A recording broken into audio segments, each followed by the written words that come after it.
Right, good evening. I make that 6:30, so welcome to this meeting of Community Environment and Partnerships. As usual, there are no fire alarms scheduled for this evening, so if the fire alarm sounds, please evacuate the building immediately. The fire exit is located at the rear of this room. Go down the stairs and meet in the War Memorial Park. Please note that the meeting is being webcast live on the internet, and I'm told it's working. The webcasts will also be published to YouTube after the meeting. And mobile phones, can everyone, members and members of the public, please make sure their phones are switched off or on silent. Right, apologies for absence and substitutions. We have 3 apologies and 2 substitutions. So we have apologies from Councillor Rattigan, who's replaced by Councillor Sherlock, Councillor Mark Taylor, who's replaced by Councillor Wooldridge, and Councillor Capon, who was a late non-arrival and hasn't been replaced. So I don't know whether we want a vice chair for the evening, in which case whether someone wishes to volunteer or be nominated. Otherwise you'll have to, mostly, the voice wasn't very good yesterday, but it's got a lot better again today. No, it was going that way yesterday, but it's revived. Yeah. Right, okay, that's that. There are any declarations of interest? There are no declarations of interest. There are no urgent matters. Minutes of the meeting held on the 30th of January. If everybody's content with them, I will sign them at the end of the meeting. So everybody's content, good. So the first substantive item, Social Inclusion Partnership, Multi-Agency Rough Sleeping Plan and Making Every Adult Matter update. We're grateful to a couple of visitors coming to join us. I will let Councillor Terry Reid do the introductions. You can probably provide more detail than I can. So, Councillor Reid, it's over to you. Thank you, Chair. Good evening, members, and thank you very much for inviting us to come to committee with this update. We're particularly focusing on the work, as Chair has mentioned, around MEME and also Upcome Home, which is particularly focusing on very specific threads of work, supporting people and supporting people back into the pathway, if I can use that word, because I know that some colleagues question the use of the word pathway, but that's probably a good word as any. So before I say anything else, just to make sure that you're all aware of the expert panel here on my left, of course, Kate Randall you'll all be familiar with. Then we have Laura from me, Making Every Adult Matter, who's going to speak to us a little bit later on. And also we have Deborah from Outcome Home. Deborah has to leave and go into another meeting. So once Kate's done a bit of an introduction, I think we'll go straight to Deborah if that's okay, so that she's then free to go. And of course, I'm sure you all know Rachel as well from Housing and Homelessness, our Social Inclusion Manager. What we're going to suggest is, if it's okay with members, that please feel free to ask questions as we go along, because there's quite a lot of content here. So as we go through, if you're happy to interrupt with a question, I think the panel is very happy to receive that. So I will hand over to Kate and then hand over here. We don't have a presentation as such, so it's just really talking through the report and then some additional information, if that's okay. Thank you, Councillor Reid. Good evening, members. The paper is quite brief in terms of the information that it's got here. It's an update on a much more in-depth paper that we brought a year ago, and we were asked to come back after 12 months to give members an update on the work that had taken place, mainly through the Social Inclusion Partnership and the various streams of work which stemmed from the decision that the Council took to commission itself, the social inclusion services around homelessness, which then led on to lots of innovation and inspiration. And for the purposes of this meeting, we've therefore invited our 2 external speakers, external guests, who are very much part of the internal partnership, just to go into more detail about particular areas of the work around making every adult matter, and particularly the psychological work that we're doing through Outcomes Home, which is quite trailblazing in terms of that being part of a homeless pathway and homeless service. So without further ado, I'll pass over to Deborah first, because you need to leave earlier. Thank you. Thank you and good evening. It's good to be here. I'm going to talk a little bit about a new service. Basingstoke is very exciting in the eyes of the UK homelessness sector and as far away as America and Australia, there's lots of interest in this project, in what you're doing here, in what we're doing here as a team, and I'm excited to share a little bit about that service today. I do have a presentation. It's quite full, so I didn't want it up on the screen, but you are welcome to have a copy if you'd like at the end. We can make sure that's sent to you. Now, I'm sure many of you are aware that people become homeless for a complex and interrelated, often set of reasons that 9 times out of 10 involve some kind of early trauma, be that sexual or physical abuse, bullying, alcoholism, substance abuse, time spent in local authority care, domestic violence, neglect, conflict. These are very, very common statistical predictors on the journey or pathway to homelessness that many individuals will have experienced, usually more than one of those.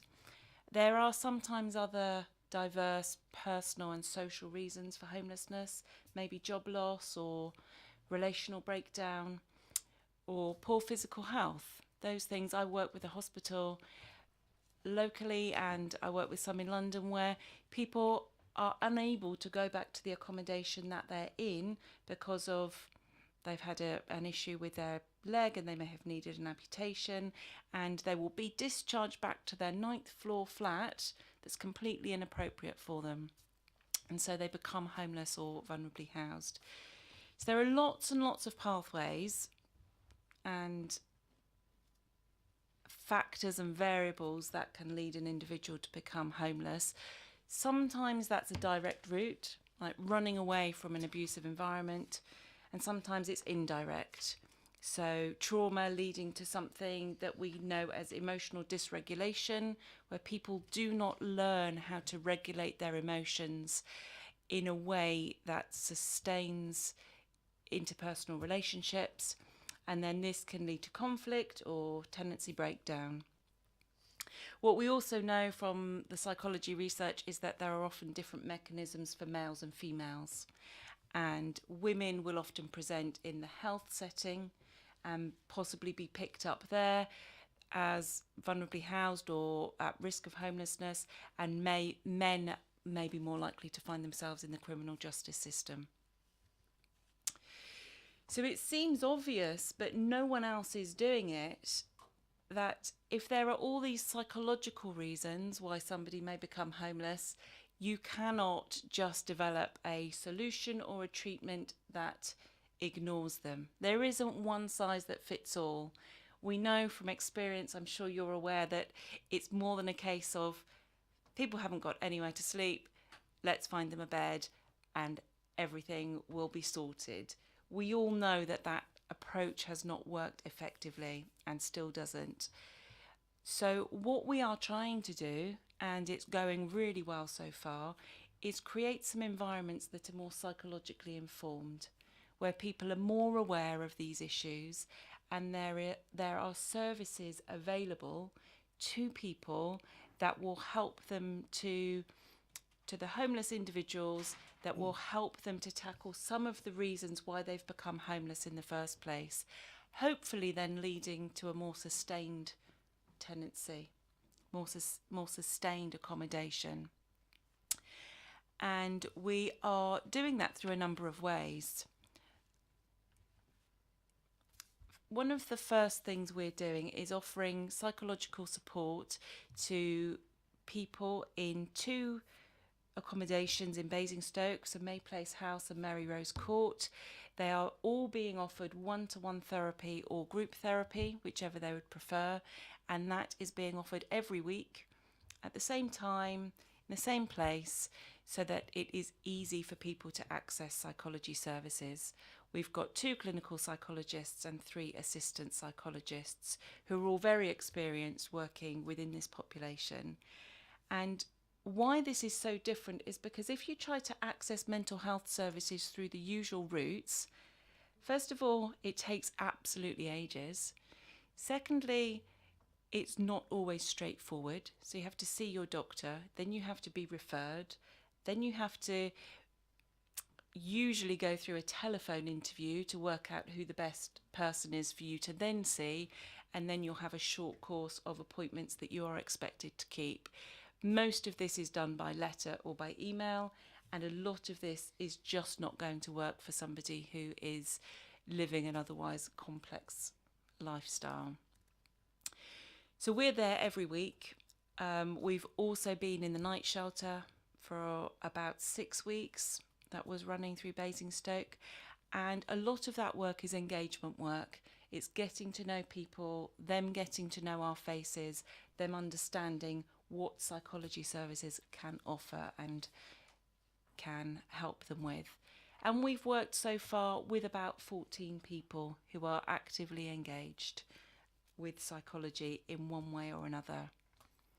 We're also working with service providers at Mayplace House and at Mary Rose Court, at Julian House and at the Camrose Centre, and we are kind of training and informing and supporting them to understand what the psychological issues may be with the people. And to be honest, most of those providers that we work with are already quite familiar, and we're learning from them, they're learning from us, but we're trying to create that environment where personalised care is prioritised. We've also developed a peer mentor scheme where people who have lived experience or who are experts from their experience are getting on board, coming along to when the therapy is being done, getting people on board and showing them this is where we can get to down the line. We're working with community partners, businesses, health, faith, voluntary groups and case managers, the housing support team. We are collecting evidence as we go, both qualitative evidence from the people that we work with and that are having therapy about what kind of difference this is making, and we're collecting quantitative data. Please do feel free to interrupt me if you've got any questions. Thank you, Deborah. I'd just like to ask, I mean, some of the people you're dealing with sort of move on, you know, unexpectedly. And having done counselling skills training myself in the past, I'm aware of if you start working with people and then that help doesn't carry on, it can be quite sort of damaging to those people if they've opened up things which aren't then being sort of carried on. So just a little bit about the risks, how you manage that. I'm sure you do because you're trained professionals, but I'd be interested to know how you do manage those sort of risks, especially given our sort of mental health lists, or the waiting list for mental health team being so long. And you know, if they've, for example, been in the night shelter now, moved out, if they need continued sort of mental health sort of therapy, how are you making sure that that is continuing for those people? It's a great question, and it's true that when you start to open up some of these traumatic experiences, the last thing you should do is then leave people hanging or with nowhere to go. So one of the things that's different about this service is there's no element of 3 strikes and you're out, which is the typical NHS model. If you don't turn up to 3 appointments, doesn't matter where you're at in your therapy, you will go back onto a waiting list. So we are asking people when we start working with them if we can have their contact details, and at the point of moving on, and that has happened in a couple of places where people have moved from the night shelter into Mayplace House, we have been able to keep contact with them because they know our faces and we go to both of those places each week. So we can just carry on that therapy. Some people are moving on from those places still and are happy to keep in touch with us and continue the therapy. So the model at the moment is that they will continue working with us and we can liaise with local NHS services either here or where they're moving on to make sure they're engaged if they move out of the area. So I mean, a lot of the time, the therapeutic relationship will break down at the choice of the client, but we're still available and make sure that we are still available to them and they know that if they want to come back, which has happened on about 3 occasions. I mean, hopefully it doesn't happen much, but occasionally some of the clients may be called to prison or whatever. Would you liaise with the prisons as well, just to make them aware of what work you've been doing with these clients? Yeah, we're doing that as well. We are trying to put the net as far and as wide as resources will allow, which does include prisons, local hospitals, wherever people are going to end up. We're going with the outreach team with Julian House. If people are going back to the streets, that's not happening at the moment, but we are going out with the outreach team as well, so that at every opportunity we are trying to keep people aware that they may stay linked in if they'd like to. I think as well, with the work with the camera centre, which seems to be quite a constant throughout, doesn't it? Even if people are in the most settled accommodation they can be, they are still able to access the camera. So with that link in there, it does offer quite a great safety net to capture as many people as possible throughout whatever stage they are in the pathway. Was somebody else indicating it? Councillor Jones, I think. I'm talking to the right person. What you're doing sounds great, and I'm not knocking that, but it seems to me we're trying to put a plaster on something that's already happened, whereas if we can catch it before they become homeless or sleeping rough, you know, you're saying the hospital, when they're in hospital, things like that, or when they're in their homes, if they've had a home before, and I should imagine quite a few have. Why aren't we trying to pick it up earlier, these counselling sessions, while they're still in accommodation, rather than we're just putting a sticking plaster on those people, and we'll have people behind them going through the same traumas, and you'll be dealing with them once they're homeless. And that I just don't seem to understand. It doesn't seem to me that there's any. I've read your papers. You're saying it's all joined up, but to my mind, it really don't seem joined up. It seems that you've got a budget, you've got a budget, well, let's see who deals with this and that. And I just wonder why we're not dealing with it before it actually happens. We still have to deal with the ones out there, don't get me wrong, but... I think a big part, so this pot of money came from MHCLG as part of a rough sleeping initiative, and a big part of our promise and our bid was to look at how this could be sustainable and how we could take the learning that we're doing from this. So there's going to be an evaluation at the end of the project to say exactly that this can be a sticking plaster. You know, we can deal with what's already happening, but a lot of the learning that we'll see will be around how people have got to this point. So that's what we'll be pushing back with. I don't want to really bring politics into it, but it does seem to me that the last government, I'm afraid to say, we've done a lot about homeless. We've got a lot of people, you know, when I first got elected, I can remember members moaning about people begging in the streets. Then we got rid of a lot of that. You never completely get rid of it, but we had hostels, things like that. We seem to be going the other way. Now we're just looking at it as a problem, we're dealing with it, but we're not dealing with the crux of the problem, is how do these people get there? How do we stop them getting there and become homeless? But that's where I come from. Sorry.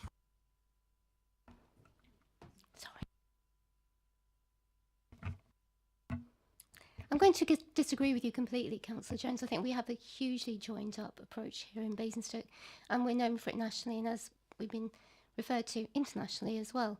And we are doing work upstream as well. That's a whole part of the deal that we're undertaking. And also our responsibilities under the HRA mean that we are now taking early interventions, and we're dealing with people much earlier before they become homeless, which is, you know, really, really important. But that doesn't negate the work that's being done by Outcome Home. And it's not a pot here and a pot there. This is all joined up underneath the work of the SIP, which oversees all of this. This is a completely joined up partnership approach. It's a piece of work within that. There are other pieces of work. There's also upstream work in terms of prevention of homelessness as well. So what we're illustrating to you tonight is one example of the many work streams that we're undertaking, not just to help those who are currently on the street, but also to intervene before people are rough sleeping and on the street. And I can assure you, it is completely a joined up approach, and it has been for the last 3 to 4 years since the SIP's been operating. I expect I'll come back on this. What I don't get, and I'll be perfectly, I'm no expert, obviously, but we have people sofa surfing now because they haven't got houses and they can't afford them. until they go out on the streets, you would then pick them up if they're sleeping rough, I would imagine. But we don't have enough houses, but we don't seem to be talking about building more houses that people can afford. We talk about affordable housing, but the truth is, the problem is about affordable rents. But I'll leave that one with you. I think you're going to get an answer. I think, as Deborah's just illustrated, there are a million reasons why people are homeless, and the lack of affordable housing may be one part of it, but it's part of a general picture. I'm not going to argue for a moment about the increases in homelessness over the last 4 to 5 years, or even beyond that. They have been catastrophic. There's no doubt about that. But that doesn't mean we can't take a positive approach here, as we have been doing, and we can't try to join that up and work it out. And we are working with sofa surfers, and in fact, the night shelter, for example, the people going through the night shelter were not just rough sleepers, because our rough sleeper numbers in Basingstoke have plunged in the last 3 years.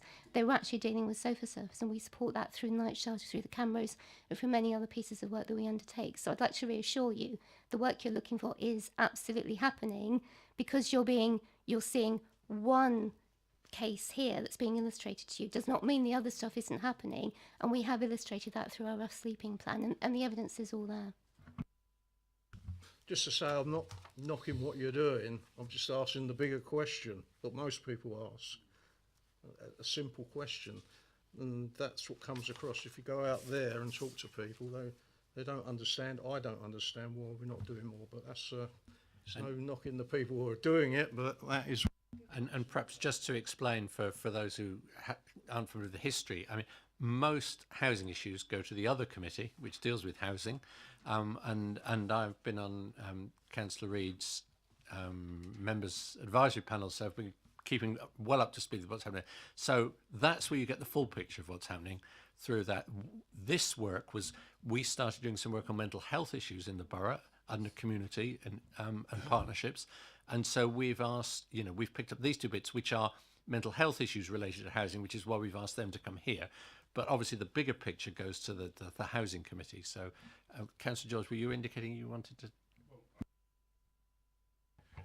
Well, look, congratulations. I've looked at your numbers and they look very, very good in what you're doing. This joined up approach seems very good. But I'm just trying to draw parallels here. This seems very much sort of a needs-based approach. Am I correct in saying that? In other words, it's focused on the needs of that individual to get into housing or to get him into employment and things like that. And I see, are there parallels here with the junior sort of educational healthcare plan, which is aimed on outcomes again for those individuals? Is it sort of seen as almost an extension to that? The question is, and if it is, can I ask, going back, you've identified a number of causes for this.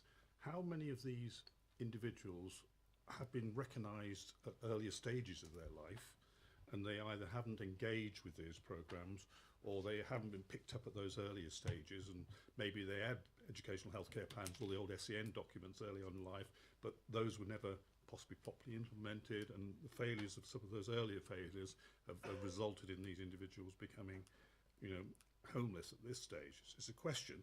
And then the reverse of that is, how do we feed back into the system the consequences of those failures for those earlier systems? It's just a question and an observation. You need to switch your light off, please. Thank you.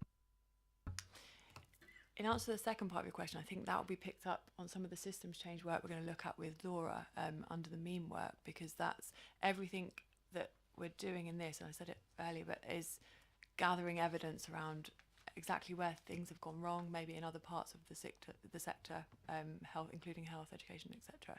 So that will be picked up there. But I think this is in no way meant to step on the toes of any health provider, of the NHS providers that and the work that they're doing in the borough, but maybe try and look at where there is a gap in provision and look at some of the health inequalities that are out there, and whether this can plug that gap in a way, and then use some of the evidence that we've taken from that to go back to the CCGs, etc., and say, actually, this model's really working.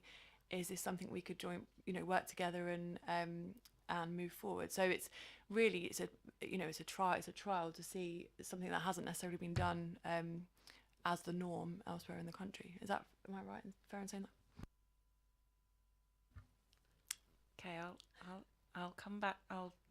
Okay, let me answer your question. Then I've got a couple of comments for the gentleman earlier.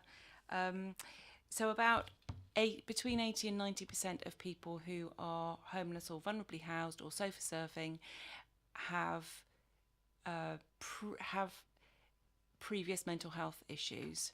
So they will have been possibly exposed to services where they could have been picked up, may have been, and we are dealing with a situation that is, we call the revolving door situation.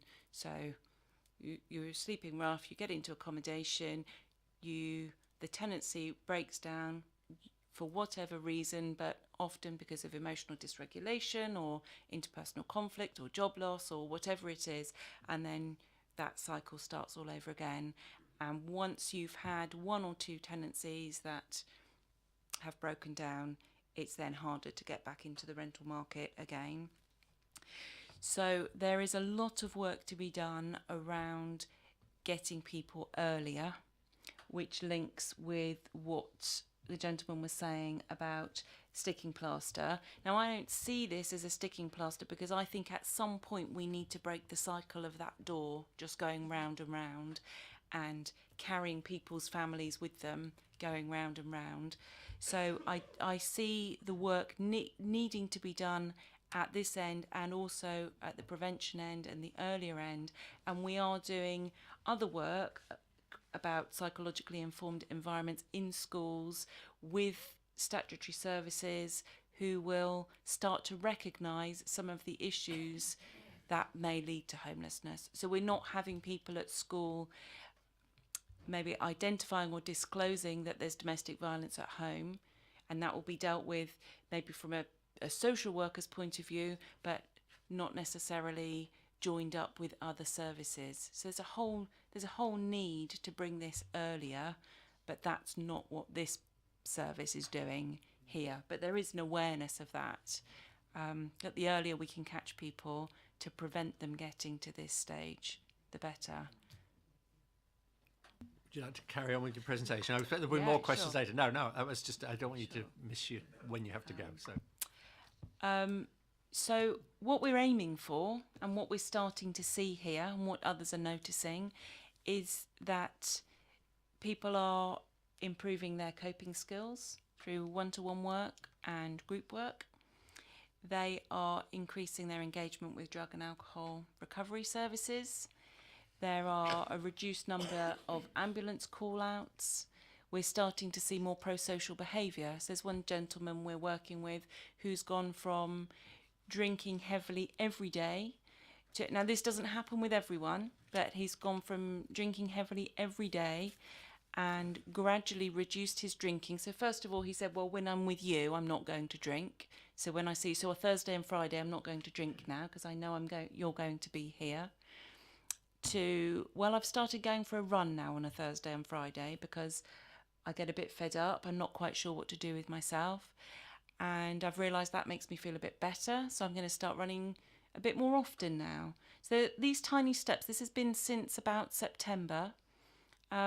He's now moved on to more secure accommodation, living by himself. We're still seeing him, we're still working with him. His alcohol intake has gone down significantly. And he wants to become a peer mentor. So it's progress, it's slow progress, but it happens if you give people time and understand where they're at.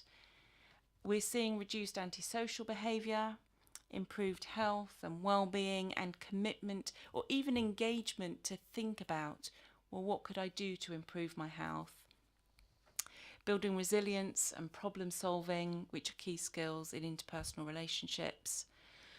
We're seeing reduced nights of sleeping rough, and you're starting to see the rough sleeper numbers come down fairly dramatically in Basingstoke.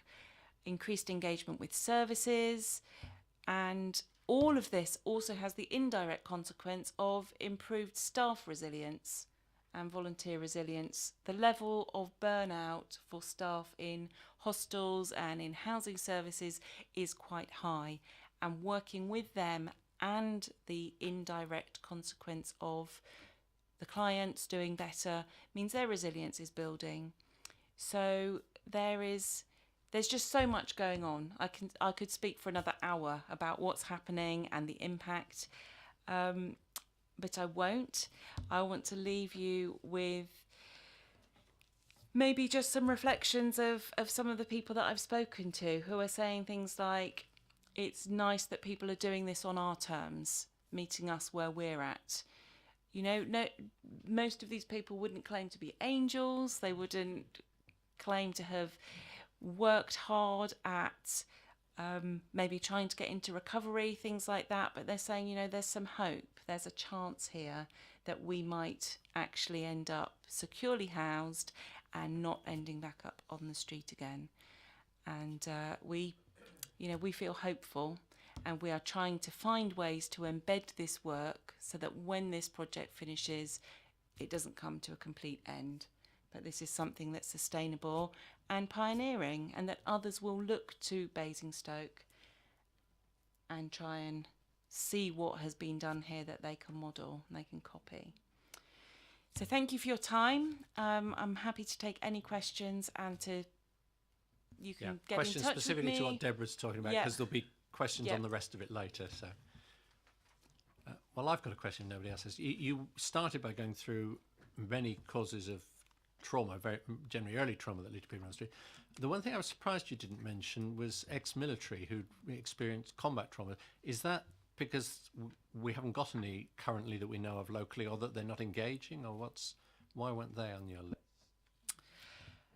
They should be on the list, and in fact we're working with somebody in the SIP who is helping to support people when they leave the military, whether they have trauma or not. But he says that at least 60% of the people he works with report some mental health distress, and I'm not sure of the numbers in the hostels that we're working with.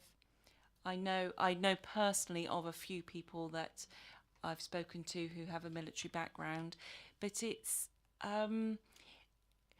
what we find is they don't appear in the system in the same way that other people do.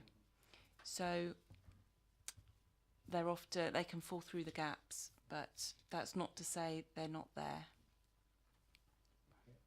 Councillor Richards? Thank you, Chairman. Excellent. Well done. Brilliant work. The homeless or rough sleeping numbers have come down from whatever it was, 25, 15, and now 8. I mean, these are are presumably the most difficult 8 people, are they? And what is the prospect of really sorting them out as well? Because what people tell me is there's always a small percentage you just can't get near them at all. So I'd just like to see what you think the future holds. If we look at the trend that we've had in rough sleeping, we've gone from 26, 15, 8. What that's told us that the work that we've been doing as a partnership over the last 2 years has really started to break into some of the issues around entrenched rough sleeping. So where people are on the streets and stay on the streets for years. So the conclusions that we're drawing now is that the people that we're showing in the most recent estimate in November are relatively new to the streets or new to rough sleeping. So there will be an ongoing sort of process of people becoming homeless, getting that engagement, and then new people coming onto the streets potentially. But there has been a shift from the entrenched nature that we were sort of in a rut with 2 years ago to how that's changed since. But, you know, one of the things that we've learnt is never to be closed to being surprised by what we're learning from the shared intelligence, not just what services are telling us, but what the rough sleepers or people at risk of rough sleeping are telling us themselves. So it's about drawing those conclusions from the work that we do collaboratively.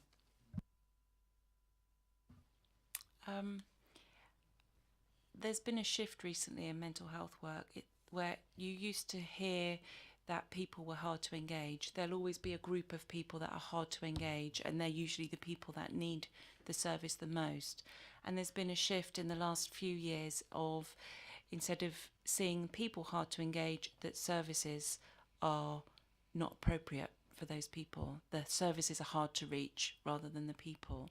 So that's part of our approach, is taking services to where people are at, rather than expecting them to keep an appointment or only turn up at 10 o'clock, or it have to be a weekday. So we're working with the outreach team specifically for those most entrenched complex cases, because they I won't say they will not definitively, but it's unusual for people in that situation to approach a service first. They might end up there by default. It might be the Criminal Justice or the National Health Service, but they're not likely to pop into the GP and ask for some psychological therapy. But we can even offer that on the street, and a lot of it is engagement work. So it's hard work. It's a hard work with slow progress kind of model, but there is progress. Rachel, were you trying to come in as well? Because we've questions are queuing up. So, but I think it's been covered. Yeah. No, I okay, think right. it's It's Councillor Taylor next then. Thank you. I noticed in your report you started this service in 2018. I presume sometime at the beginning of 2018, and your report says that sort of in the first quarter you were dealing with about 12 people. So, sort of what numbers are you dealing with on a regular basis? You know, how many? We on a Thursday we tend to see maybe 8 or 9 people on a one-to-one. On a Friday we'll often work with a group of 5 or 6 people, and we've run 3 different group sessions, and some of those 5 or 6 will come to the next one, and some people will be new. So at any given time it's usually around 15 or 18 people, and then there's a flow. Some people don't want to stay doing it, and some people want to stay the whole time and carry on. So. Sorry. And are these people in a state of homelessness, all of them, or temporary homelessness? Most are in temporary accommodation. Yeah. Okay, Councillor McCormick. Thank you, Chair. I had some questions on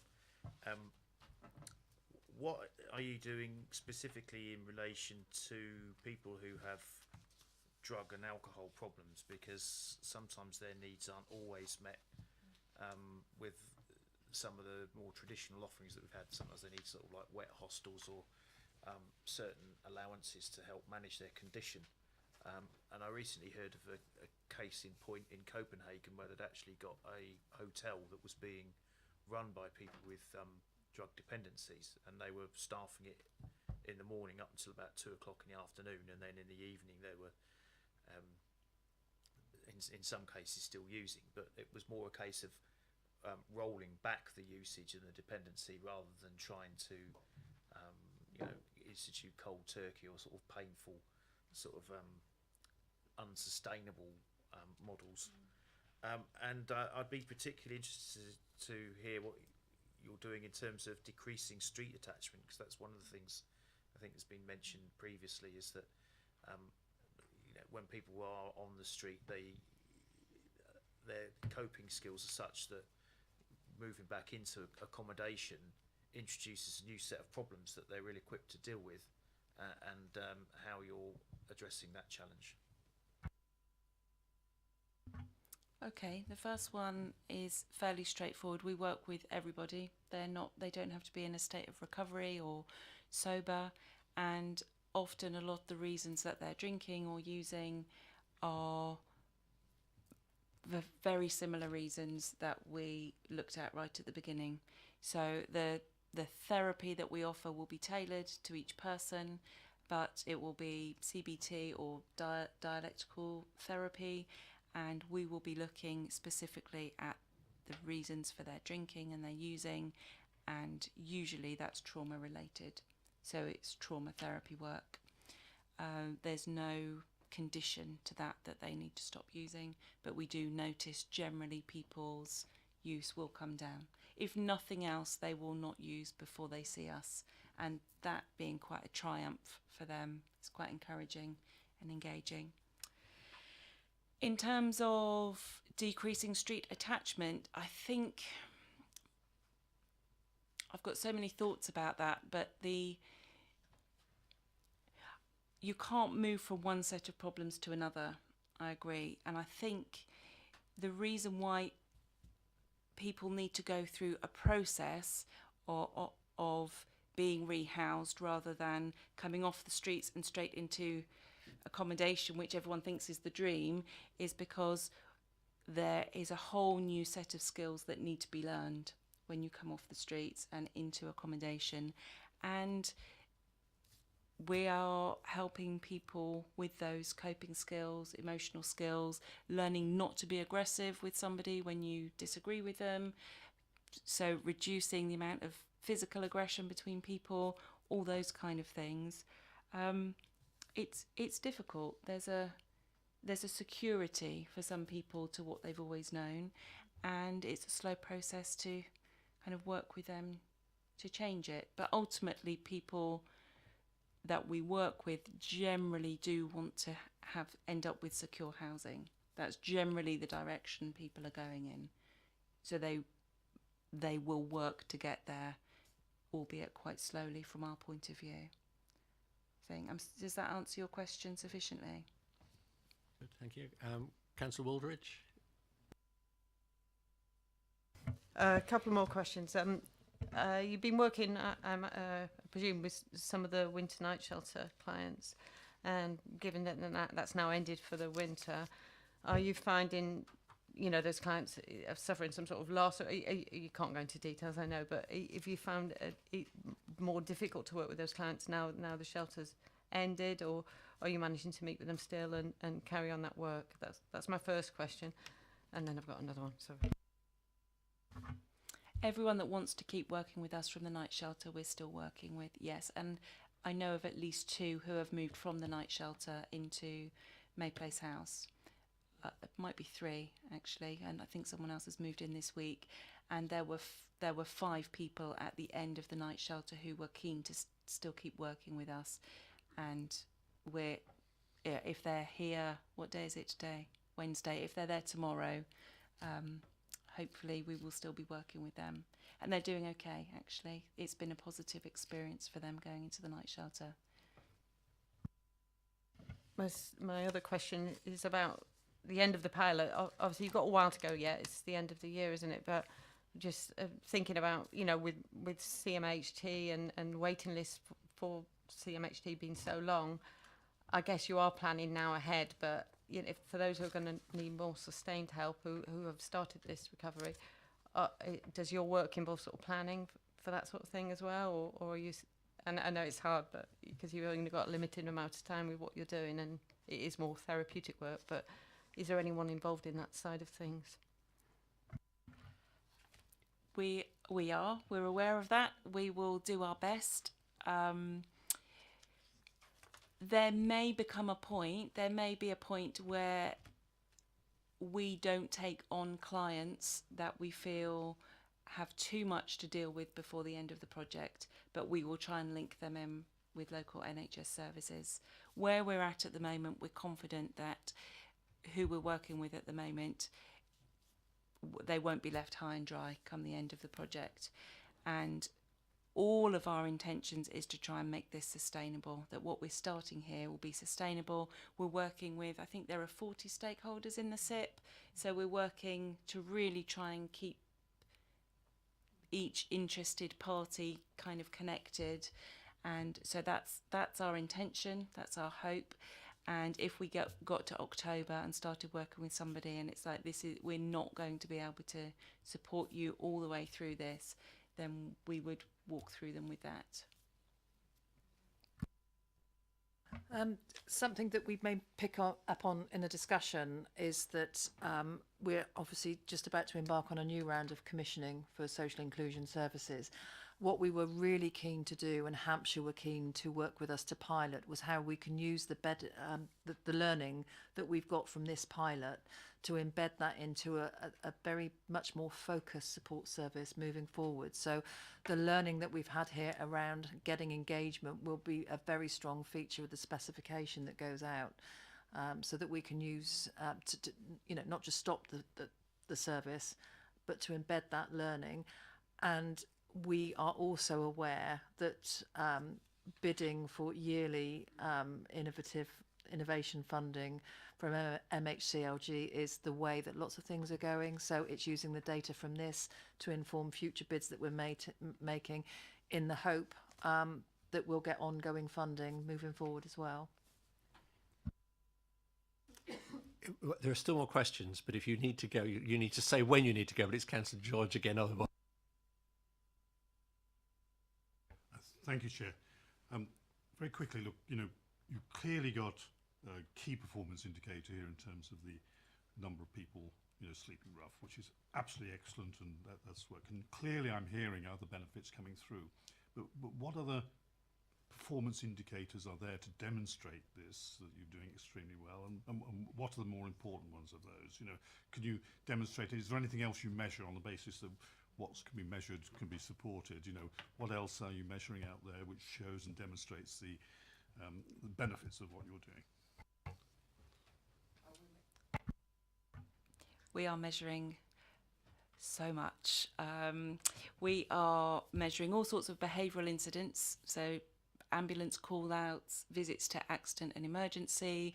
We will be able to access, with people's consent, their NHS data, contact with their GP.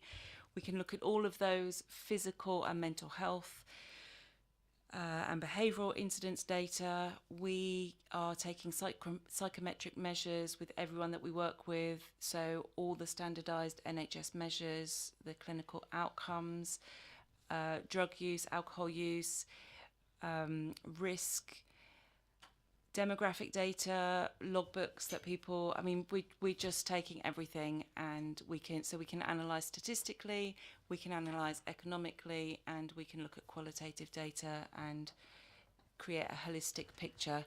I didn't want to bore you with the data, but if you give me the opportunity, I'd love to come back and talk data in six months or a year's time, because that's where you really start to see long-term benefit, economic benefit as well. It depends who you ask as to what the most important outcomes are, but when you're applying for bids and grants, the fact that it also saves money is usually quite attractive to funders as well. Can I just tie you down there? If we did want to invite you back, do we have to do it before the end of the year? Will you have disappeared from, or if we wanted you to come back early next year after it had ended, would that be okay?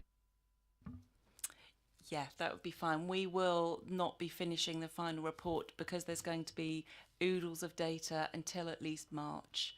So we would love to present the findings to you at that point. Okay, excellent.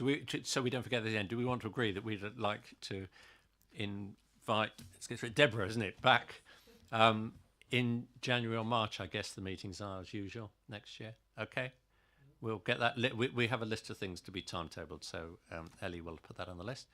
So I think thank you very much to you. That's been really inspiring and helpful, and you've answered all the questions as well without ducking any, so that's very good. And then we'll hand over to Laura. No, not Laura. So it's going to talk about the meme bits. So this is just the meme bits. So you can ask questions about the meme bits, but there will be chance for discussion and asking officers and the portfolio holder about things generally that aren't specific to meme or to Outcome Home. Okay, thank you. Sorry, I have to run. No, thank you. You can watch it on the video afterwards. It's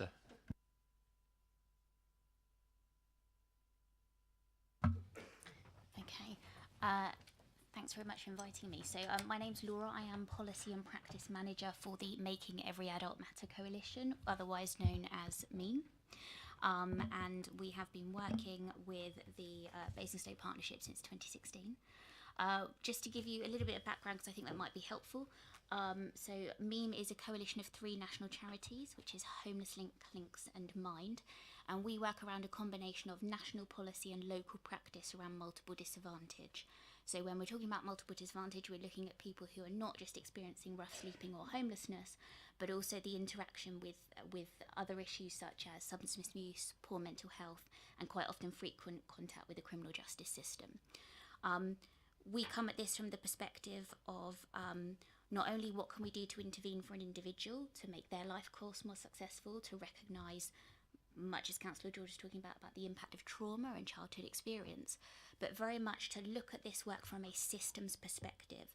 So to say, what is it about the way that we commission, design and deliver services locally that quite often result in people getting trapped in a revolving door?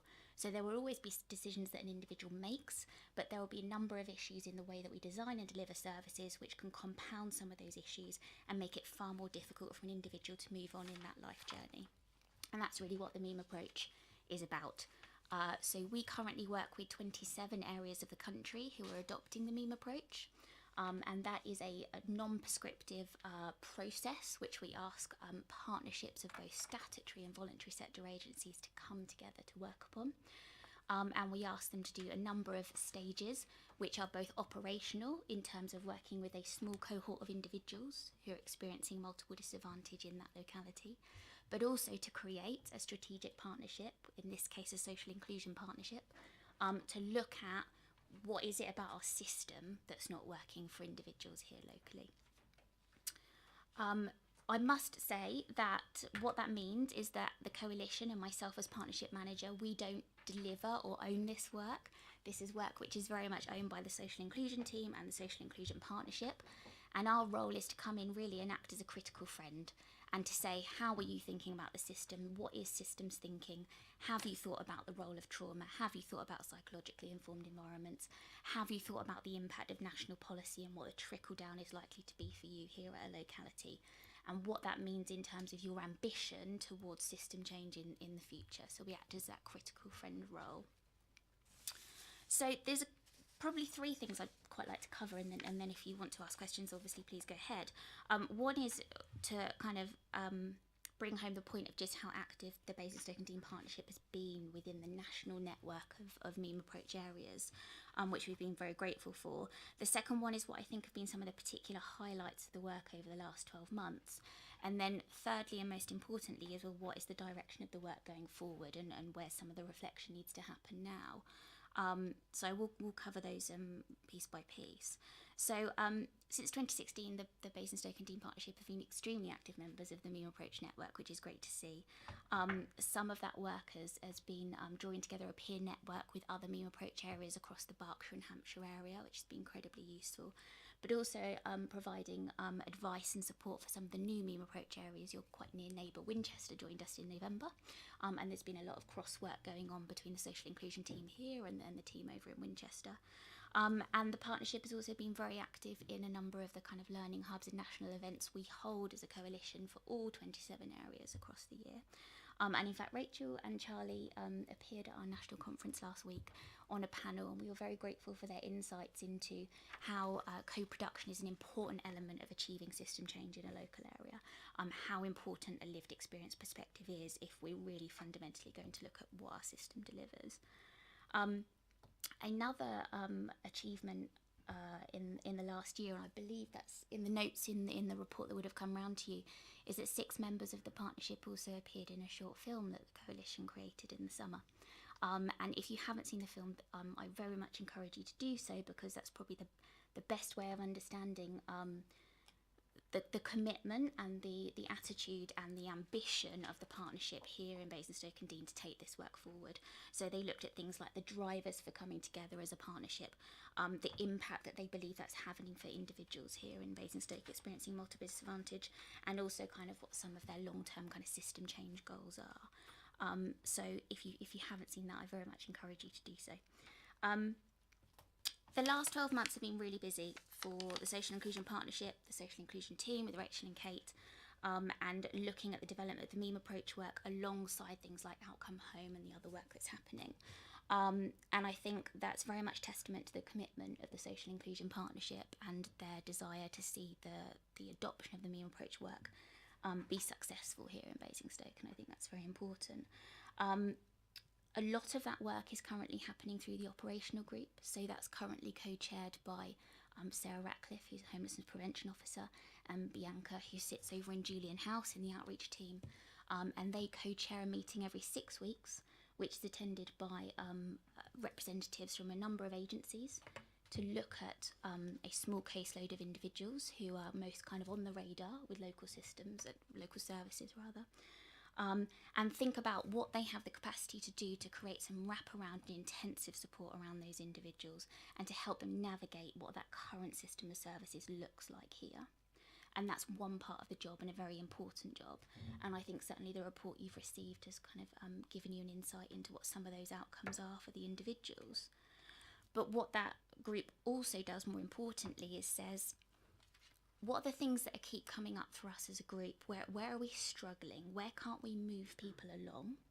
Are we experiencing problems through our local probation system? Are we experiencing problems with the way we currently look at substance misuse?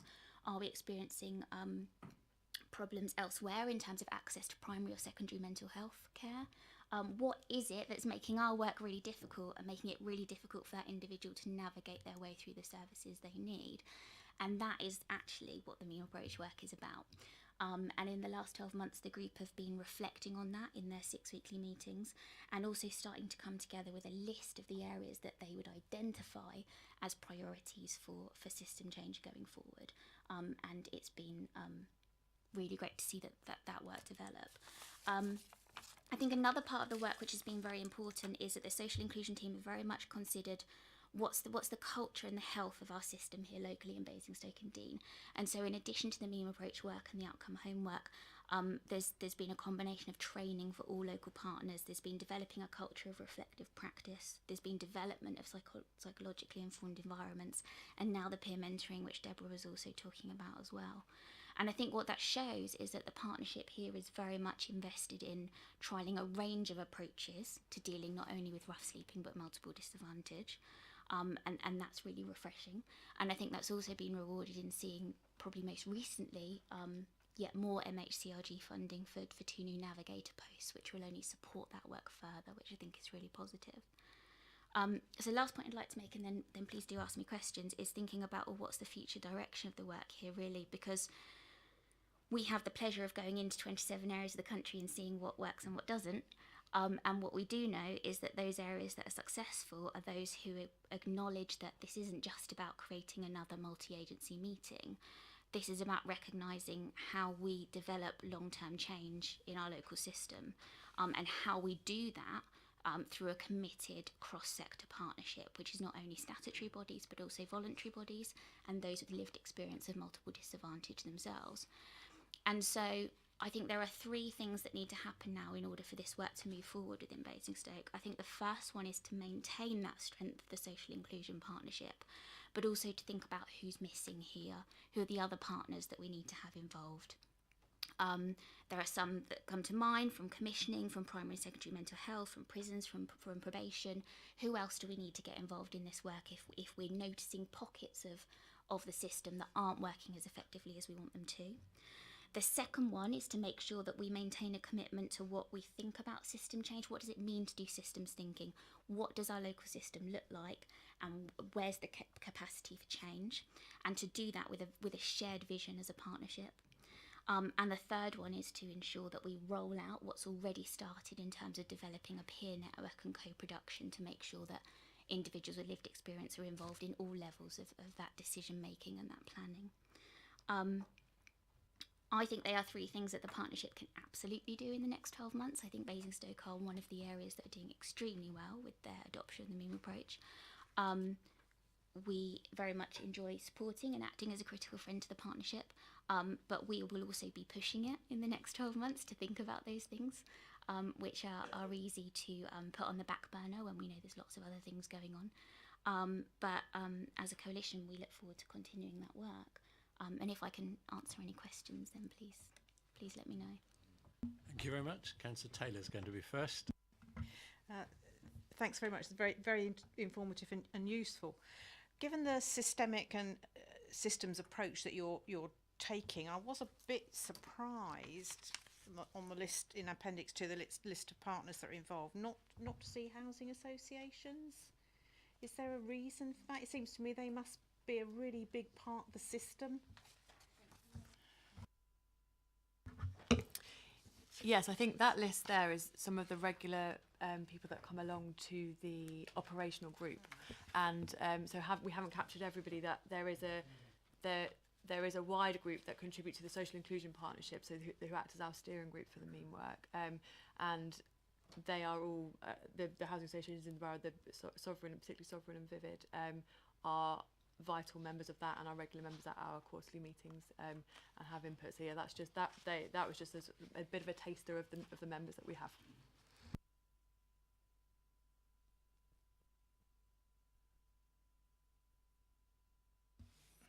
Councillor Richards.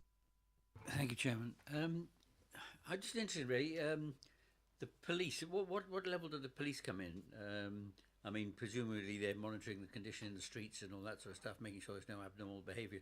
But I mean, are they also trained in how to handle these people, and and at what level in the police are sitting on this SIP, and how is that information, get down to the constable level?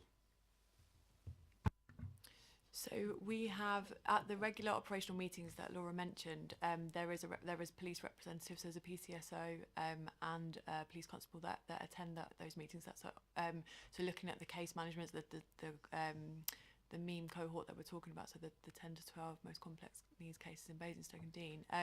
We then have strategic level representation from all community safety partners on our social inclusion partnership. The attendance is quite fluid from all members, so it really is. We have quarterly SIP meetings, but also there are other ways that people can be involved in that and inform that and network through that. So that would be district commander level as well, and links in with our community safety partners who deal with some of the antisocial behaviour and street attachment that we've talked about as well. So that's probably an area that we could strengthen, but it's absolutely, the commitment is there from those partners. Yeah, I was thinking more in terms, and also with the community safety officers. I mean, the training of these things, because obviously they're a big force, a lot of people, only a few can be sitting in on your meetings. I mean, how is that getting spread around the organisations? I think we are, so the meme approach and how we've spent a long time trying to look at how we can embed that within the whole system, so it's bigger than just the meeting. So it's an approach that we're taking, so it's around resilience, it's around systems change, it's around being thinking in a psychologically informed way. We have training that's rolled out by Outcome Home, but also by Homeless Link partners that our police colleagues are always invited to and have attended. And there's conversations happening with Outcome Home and some of the strategic leads within the police, looking at how that can trickle down and embed through. That's very early days in those conversations happening. But I think the training is open to all. It's the meme approach is bigger than just the meetings. So hopefully that will be getting through to them. I don't know if that answers your question. I think it's also an important question because it's really about when we're looking at the criminal justice sector of the system, who are all of the partners that can be involved. So that will absolutely be community safety partnership, it will be officers walking around town, but it will also be looking at other partners we might not traditionally have thought of. So looking at things like the liaison and diversion service that takes place within police stations.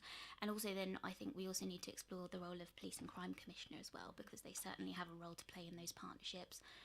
In terms of funding interventions which look at the causes of criminal behaviour and that revolving door in and out of the criminal justice system, and the way in which interventions around both housing, around substance misuse, around, indeed, as Deborah was talking, around mental health, also have a very direct link to what they're seeing in terms of criminal behaviour.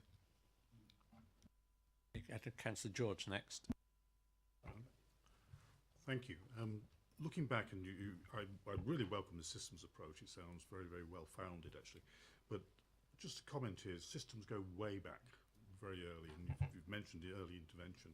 And I notice on the list there you've got no educational services in there, or no CAMS or things like that. And my honest belief, if you can draw the parallels way back. You know, you can see that root cause going way back into the education systems and into CAMS and things like that.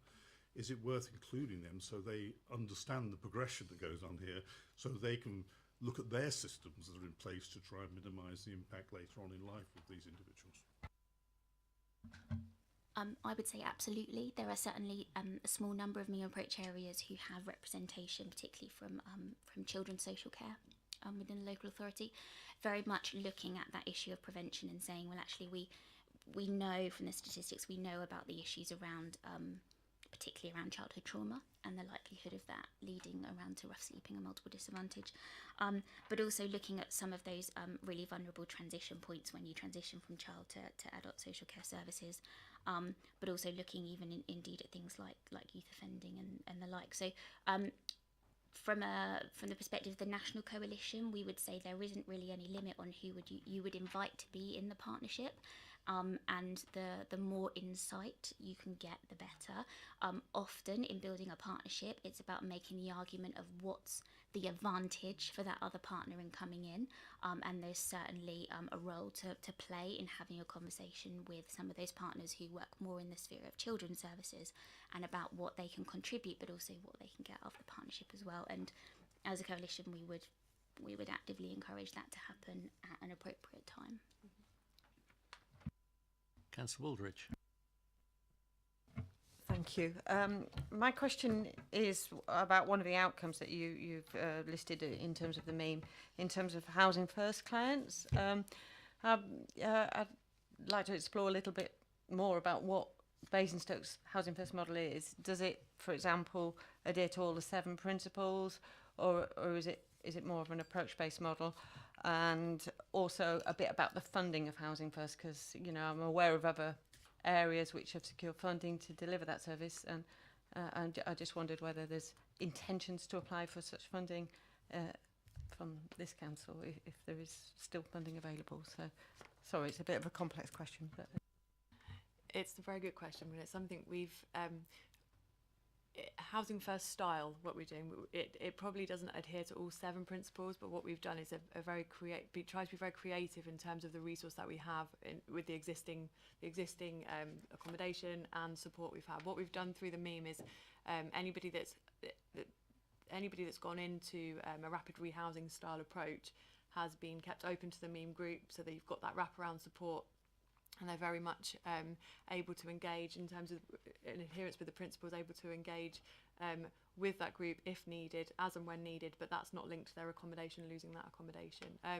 I think it's a model that we recognise isn't it won't work for everybody. It's not a panacea to homelessness, rough sleeping, but it's something that where we have done it on a very, very small basis, it's worked really well, and it would be something that we would love to evaluate properly and look at how we could move that forward. I don't know, Kate, do you want to say anything more there? I think our approach to Housing First has been very organic and bottoms up. So it's been very partly around the needs of the individual and the way that the partnership and the coalition works, but also around the resources and what opportunities are available.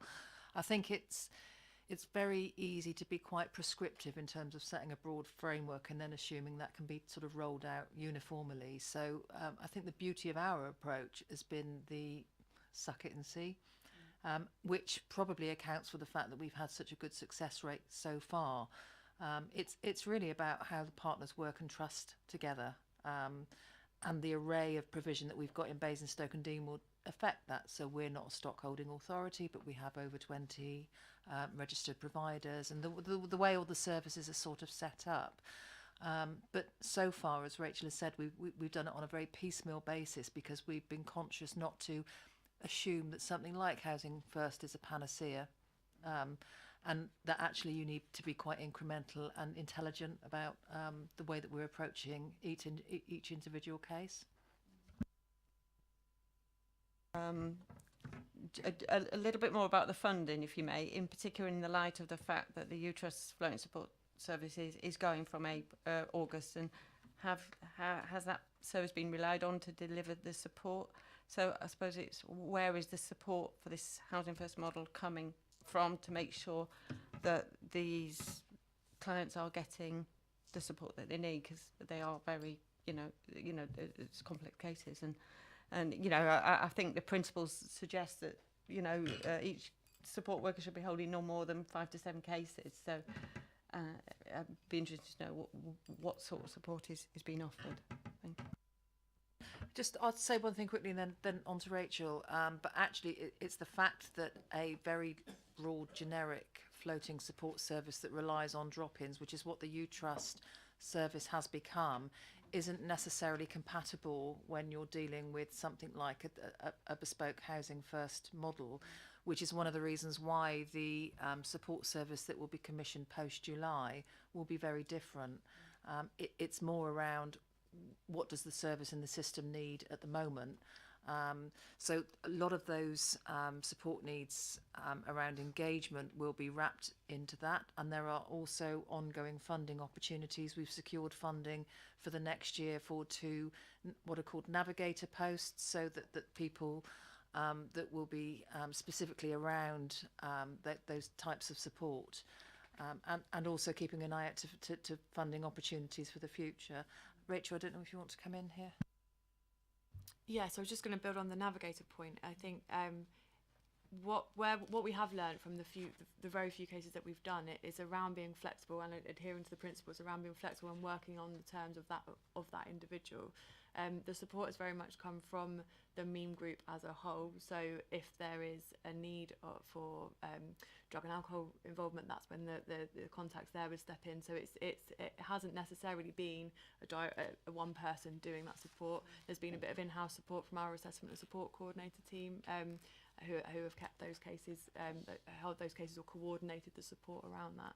The navigator role will look to work with someone from the street right through any service they go into to complement the support already on offer, and do a bit of system unblocking that we've talked about already, but also work on the terms of that individual. So similar to some of the principles in Housing First, and we're not talking about big caseloads here. We're talking about people that need that really specific bespoke support that small caseloads can offer. Any more? I haven't seen any more questions, in which case I'll have one. Page 13, paragraph 3.2.5, meme system improvements and service enhancements with health. The third one says plans to develop a health-led, co-designed and co-produced primary care project to focus on improving access to mental health provision by having wellbeing advisors, social and mental health care workers all in one GP surgery. Now, I take it that just means one GP surgery with all those 3 peoples in. And how's it going? Do we know, are you able to say where it's likely to be? And most importantly, when's it likely to start? Probably not that much detail. So this is very much a CCG-led project, and our contacts there, they're part of our social inclusion partnership, and they have reached out to us. So we sit on a couple of groups, so the mental health, what was the Mental Health Crisis Concordat, and they've really recognised the increase in people going to see the GP for lower level mental health reasons. A 10-minute appointment isn't quite cutting it, and the pressure that's putting GPs under. So what they've looked at, I think that there's a trial going on in Winchester at the moment, and they're looking at doing that with the North CCG, so in Basingstoke and Dean, to look at, can we have some place-based mental health support with the wellbeing teams to sit in a GP surgery and look at, could there be some social inclusion workers in there as well, so some housing officers, recognising that actually quite often it isn't a medical intervention that's needed, it might be some social support and wellbeing support. So not loads of detail there at the moment, but that's something that's in the last couple of months, I know the CCGs are really looking to push forward. So when they come to talk to us tomorrow night, yeah, can we ask them? They will know about this, and we can ask them for some details tomorrow. They should do, yes. I'm not quite sure what they're calling the project, but Jess Berry certainly. I've named her, but she's been here, so so she'll know. Yeah, absolutely. Thank you. Now, any more questions? Well, thank you, Laura. I don't know, you're very welcome to stay to the end of this section, but if you want to rush off, rush off. But thank you very much for your contribution.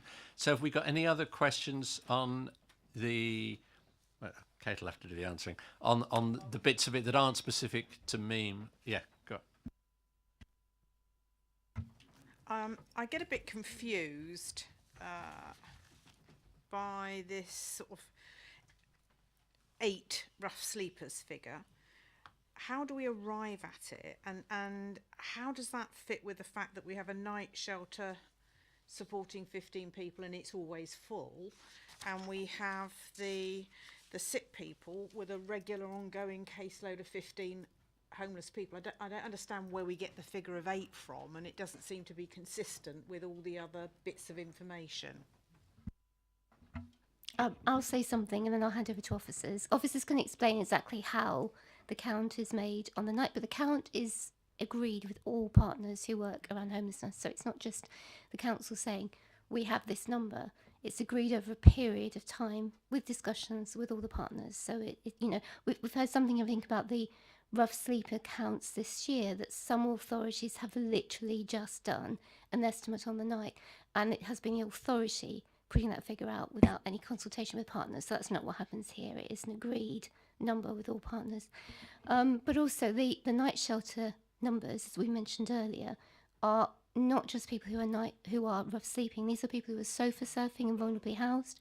They've gone through the night shelter, and that shows the success of the system of the SIP and of the night shelter, especially over the last couple of years, because initially it was primarily rough sleepers, and now it's got to the point where it's taking people upstream who aren't yet on the streets and who are, as I say, possibly sofa surfing or rough sleeping. And it's the same with the cohorts that we're talking about as well in terms of working with the SIP. It isn't just people who are rough sleeping, it is people who are, as you say, vulnerably housed, who perhaps are in sofa surfing or in some other way in the system, but aren't necessarily sleeping on the streets. Sorry, shall I just add to that? Is that right? The count and estimate that's done annually is something we're required to do as a local authority, and it's a very specific definition that we have to work towards in terms of who we can count and who we can estimate was sleeping out that night. And the biggest thing that we caveat that number with is it is a snapshot, so it is for that night only. So if somebody's, if a known rough sleeper is in hospital, in prison that night or wherever, they can't be counted. So we do an estimate because of the rural nature of the borough, and because of the more accurate figures, as Councillor Reid said, to be able to bring all partners in on that decision is vital. We don't have all the expertise or all the knowledge, so our outreach services, the camera centre, the street passers, everybody's involved in that. And I think there was about 5 meetings in and around the date. We do it on the same day as other Hampshire authorities, so there's not to avoid as much as possible the duplication of counting people. And there were about 5 verification meetings, all just going back and forth, making sure everybody was satisfied with that number. So it is a snapshot in time, and we recognise that can go up and down, depending on weather, depending on people's sofa surfing options, depending on move through in the pathway and accommodation. So at that time, that was the figure that was agreed by the partnership. So really, that's just a bit like, it's as valuable as the MOT on my car, really. It's only worth it for that day, in a sense, or that particular time slot. And presumably only for those people that we're calling in a specific term rough sleeping. Do we have figures, though, of people who are, from my point of view as a layperson, I would consider to be homeless, vulnerably housed? So if somebody's sofa surfing, then they're homeless as far as I'm concerned. They might not be on the street, but they're still homeless. Do we not have figures for those? Obviously, Rachel will want to pick up on that. We follow the statutory guidelines for that count. That is how it's done around the country. That's how it's done here and has been done here for the last few years. So you're absolutely comparing like with like. So you're comparing our figures this year, the previous year, the year before, which has sent a definite trend down, because it's absolutely measuring in the same way and working with the same people and looking at the same issues. So, and the definition of rough sleeper is very clear as well nationally. So we have to provide those figures, we have to do it on that date, we have to do it in the way that we do it. Although, as I say, the exception is that we actually do it with partners, whereas some local authorities will just say, right, we've got this number, and they don't verify it with partners. This is why some of the figures this year have been queried in particular. I think really crucially that's one measure that we take annually that we have to, but we, as the commissioners of the outreach service, we're in really regular contact with, quite often daily, with, so knowing who's out there, what kind of numbers we're talking about, and we have seen that that reflects on average, as I say, it has gone down and can go a little bit above that, but we have seen that decrease, not just every year doing that same number. In terms of capturing other measures, they in our monitoring meetings, in our contract monitoring meetings, we do get a feel of when people are referred into the outreach services, why they've become homeless, but also what their situation is, whether they're sofa surfing or not. I think it's very difficult to get a clear number of sofa surfing. A lot of people might not be engaging with services, but that's something that, and as a housing team also, we have to report back to national government around reasons people are approaching us. So there's all different kinds of statistics and figures that we do capture that I guess probably are more that would go to EPH, and I guess that's why we wouldn't necessarily have delved into it in this report. That's all. How can I access those kinds of figures? There are key KPIs on homelessness which are reported to Performance Panel, and we make statutory returns to government on numbers of people that are being accepted as homeless who we have a statutory duty to house. So the majority of reports on homelessness would have gone to EPH. So if you want to let me know specifically what area you want data on, then we can find that for you. Because we also record the numbers of people that are approaching us for more than what I call a leaflet or a bit of information. We call it an intervention. So we have those sort of broad figures as well. So it's as broad or as specific as you want it to be. Depends on what the subject matter is for discussion or what we're particularly trying to get a hold of. Okay, is that it? Well, Councillor Jones, yep. This survey for rough sleeping, is it physically done across the borough? Because it's a huge borough. We go to the other side of the A34 and down to Lasham the other way, and it must take an army of people to actually.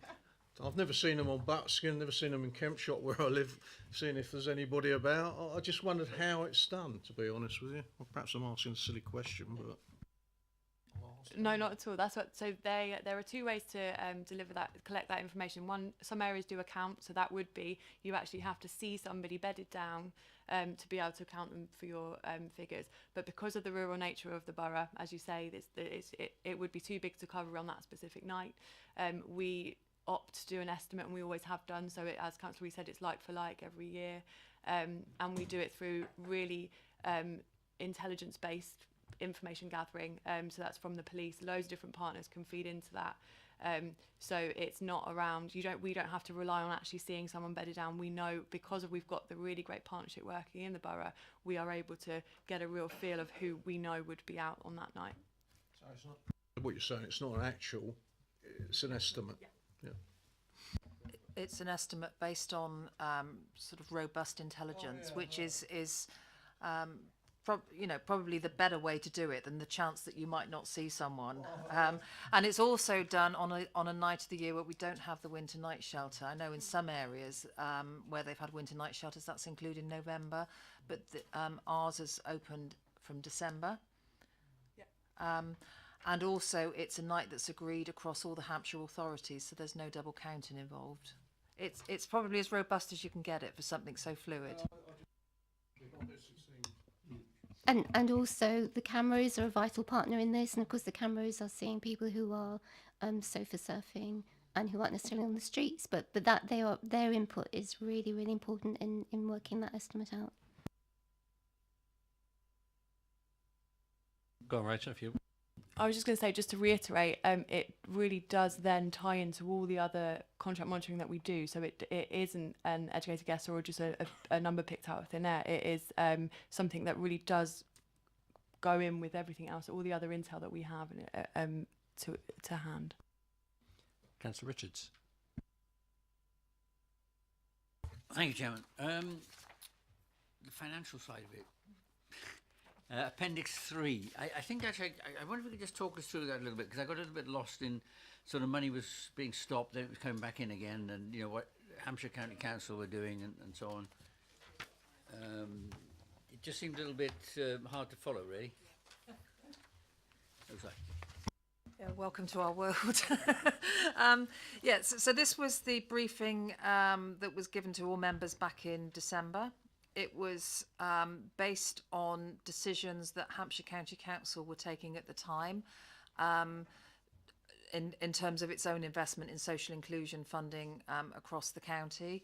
And basically, the County Council took a decision to model a significant reduction. That was proceeding to a cabinet decision on their part in December. The reason why we've got sort of variances in figures is that when they came to make their final decision, they added some additional money, or they reduced the reduction, if that makes sense. So they took less out of the pot than they were going to. So the figures that we were working on took into account, were able to take into account a slightly increased figure than we were expecting. So it was a figure that went down, went up slightly, and added to Hampshire's funding. We also make funding decisions ourselves based on our own homeless funding and money that we get from government. So it's a whole complex sort of range of different funding streams coming in, which boils down to the one commissioned plan that you see at the end in terms of what the pathway will look like from August 2019 onwards. I hope that helps. Yeah, so the table at the end where you've got funding, HC income, BDBC budgets, and it goes from 868,000 to 712,000. Included in that mix is the temporary funding that we've got from MHCLG for the outcome home services as well.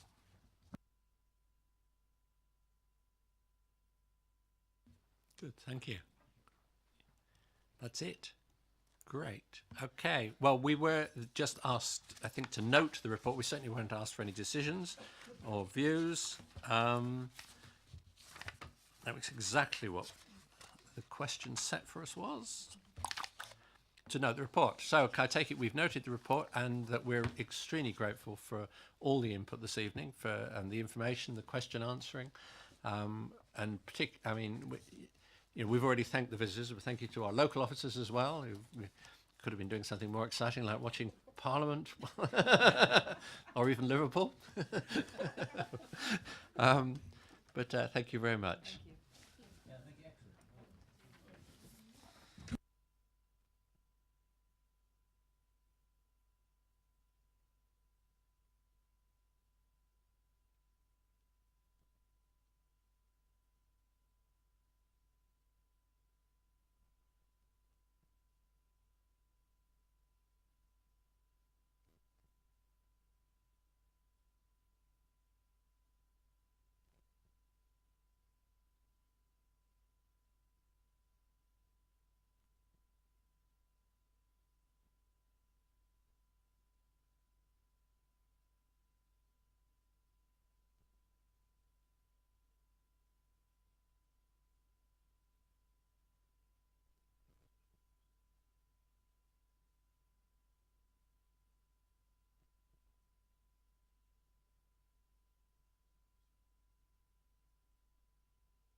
Right, so we welcome Councillor Eachus and officers to join us for the next item, which is the Air Quality Update Report. We'll do what we normally do. We'll have the report, and then we've got a couple of visiting speakers, so we'll have the report first and then invite you to come and speak to us when you've heard what's being said. Okay, so Councillor Eachus, when you're ready.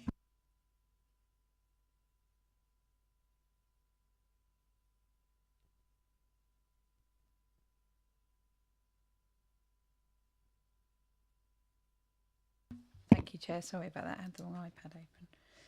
My work one. So thank you for having us here this evening. This is to update you all on air quality. You probably recall this first came to committee last January? Yeah, January.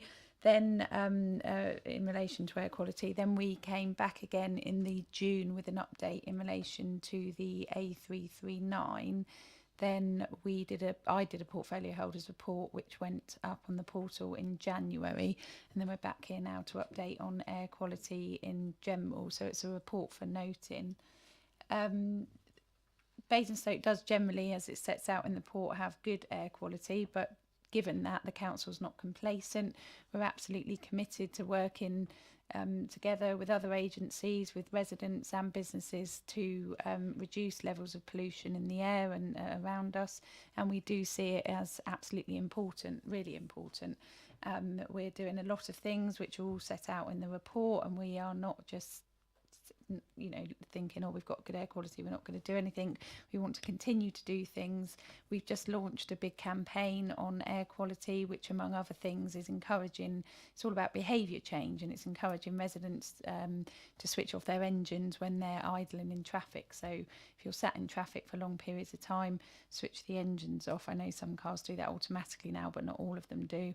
But it's just little things like that that can make such a big difference if so many people are doing them, and the council are putting a lot of work into doing that. So I will ask Tom Payne to introduce the paper in a bit more detail, and then we'll be open to questions and debate. Thank you, Chair. Right, so what I propose to do is just to give you a quick overview of the Council's duties, so local air quality management duties, to update the committee on the work we've been doing on the A339, and then to cover some of the more general actions that the Council's taking which will improve local air quality. So as we reported back in January last year, the Council's got a duty to monitor and assess air quality in the borough, and it's a duty we've had for over 20 years. There's a very prescriptive, if you like, and set out framework that we have to abide by in terms of how we assess local air quality. It's all done by screening, so we look at roads with particular traffic flows, how close they are to houses, schools, etc., etc. Industrial pollution, again, how close that is to people living nearby. And it all sort of focuses on identifying areas where there may be some concerns about local air quality, and that's where we then direct our monitoring. So as I say, it's been going for 20 years. It's something we report on every year to DEFRA. We have to provide all the latest monitoring and identify whether or not we are meeting the national standards with regard to air quality. The most recent report, 2018, which is available on the website, shows that all of the monitoring we carried out in that year shows we are complying with the national objectives, and what we're not doing obviously is sitting back. We are obviously looking at developments and continuing to develop where we monitor as the borough sort of changes and moves forward. So just in terms of a framework, there's a very prescriptive way of assessing local air quality. I say we've been doing that for a number of years. The most recent report highlights that we are complying with those standards. Just turning to the air quality issues on the A339, as we came back in June and just updated the committee that DEFRA had instructed the council to carry out a feasibility study to assess whether or not nitrogen dioxide on a short section of the A339 was in exceedance of the EU limit. I won't go into a lot of the detail in terms of which wave of authorities we are in, but we're in a wave of authorities where we have a marginal exceedance that was indicated by the national modelling. So we carried out some further work over the last 6 to 8 months. Traffic surveys, modelling work has been carried out. We've been monitoring as well along the A339, and we reported back to DEFRA back in July last year to report on our findings. So what we were able to show is the area of concern was a footpath that runs adjacent to the A339 between the slip off into the Churchill Way West into the town and up to the A33 turn off. So there's a couple of sections of footpath which are relatively close to the carriageway. The modelling that was carried out by our consultant has shown that the level on the footpath is compliant, if you like. It's significantly below the EU standard, and our monitoring as well has also supported that that the concentration there is also, if you like, complying. However, DEFRA have instructed us, notwithstanding that, to continue to explore whether there are any actions that we could take that would improve air quality on that particular section of road. So they instructed us and Hampshire County Council to consider looking at the speed reduction, so going from the 70 as it is currently to potentially a 50-mile-an-hour speed limit on that short section of road. What would be the improvement? What would be the benefit in terms of air quality? So we're doing some more work at the moment. We've still got our consultants working with us to carry out more detailed modelling. It's all being funded by central government. We don't have the outcome of that as yet, but that's where we are at the moment. We're still continuing to explore that particular option and reporting back to DEFRA on our findings. So that's just a bit of an update as to where we are with that particular issue on the 339. In terms of just more generally, in terms of other actions that the Council's taking to improve air quality, as is set out in the report, there's a number of Council strategies which link to this particular programme of work in terms of improving air quality. Notably, the Council's climate change strategy, which sets out a number of actions to reduce emissions and obviously consequently improve air quality. The transport strategy, which again has only just recently been out to consultation. Borough Council working very closely with the county to look at options to improve modal choices, if you like, in and around the borough.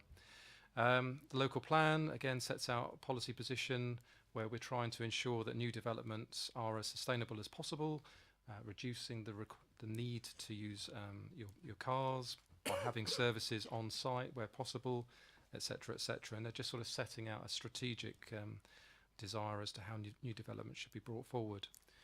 Again, we talked about the cycling strategy here, Horizon 2050. There's an awful lot of strategies in existence that the council supports, which again contribute towards this agenda. Talking specifically about council fleet improvements, as I'm sure you're aware, the council started a new contract with Serco to provide the bin collection service from October last year. As a result of that, there was a whole new fleet of waste vehicles that were purchased, and of course, obviously, they meet more stringent emission standards than the vehicles that were being used.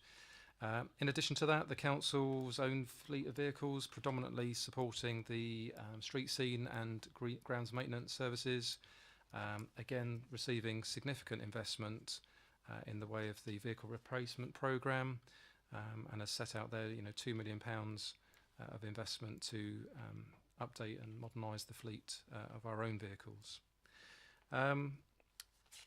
Talk about a little bit about the transportation in terms of funding that's come through as a result of the last transport strategy, which has led to a number of improvements in terms of local junctions and highway improvements to support cycling, etc. I won't go into, again, huge detail on that. Just other sort of things that have happened the last year. Festival Place have updated their car park, which now has, as you go in there, you've got lights indicating where the bay spaces are and which floors have got how many spaces. So again, that's helping because again, it's just avoiding cars from circling round and round and round trying to find a space. The council has introduced new licensing policies, which introduced a maximum age limit for hackney carriages and private hire vehicles. And we've also recently adopted, in terms of the recent budget decisions, that from April this year, there will be no charge for hackney carriage licence fees for if they're using ultra low emission vehicles. Just again, another way of trying to support and encourage Hackney carriage drivers to switch to lower emission vehicles. The council also provides significant funding for bus services. As it's mentioned here, 866,000 was committed in the last financial year, which compares to the average contribution across other districts in the county of only 26,000. So again, it reflects very well on the council's commitment to public transport. Air quality in terms of planning, sort of talked about that it's in the local plan as a specific policy. On a day-to-day basis, the environmental health team will consider air quality implications associated with new developments, and there's a method that we go through. So we look at an air quality impact assessment associated with larger developments and identify whether or not there'll be any significant impacts associated with those. And then lastly, just to quickly mention, a lot of work we've been doing this year as well with Hampshire County Council's school travel planning team. And they very much are going to local schools, trying to educate children on air pollution, things that they could be doing to reduce pollution, i.e. encouraging their parents to perhaps walk them to school, etc. And we've supported some air quality monitoring that's discussed in this report in some of those schools, which is again a good way of getting the children involved in learning about air pollution and hopefully trying to lead to changes in the future. As Councillor Regis has mentioned, we've developed a comprehensive sort of strategy, if you like, or campaign, air quality campaign. At the moment, focusing on the anti-idling sort of message. We've got some car stickers which we've been distributing. We've developed a lot of useful information on the website as well, with some myth-busting sort of advice, and we're continuing to to reinforce those messages to the public. I'll probably stop there, shall I, for questions, if that's okay? Well, let's have the visiting speakers first, and then we can do questions. So we have Martin Heath and Sheila Peacock, both of whom I'm sure have been before. I don't know whether you want to come forward together or one after the other, and if so, who wants to come first? It's entirely up to you.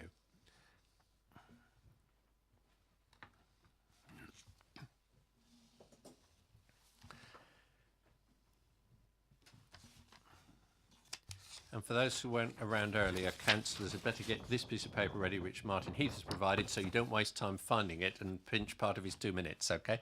So you can be ready for when he speaks.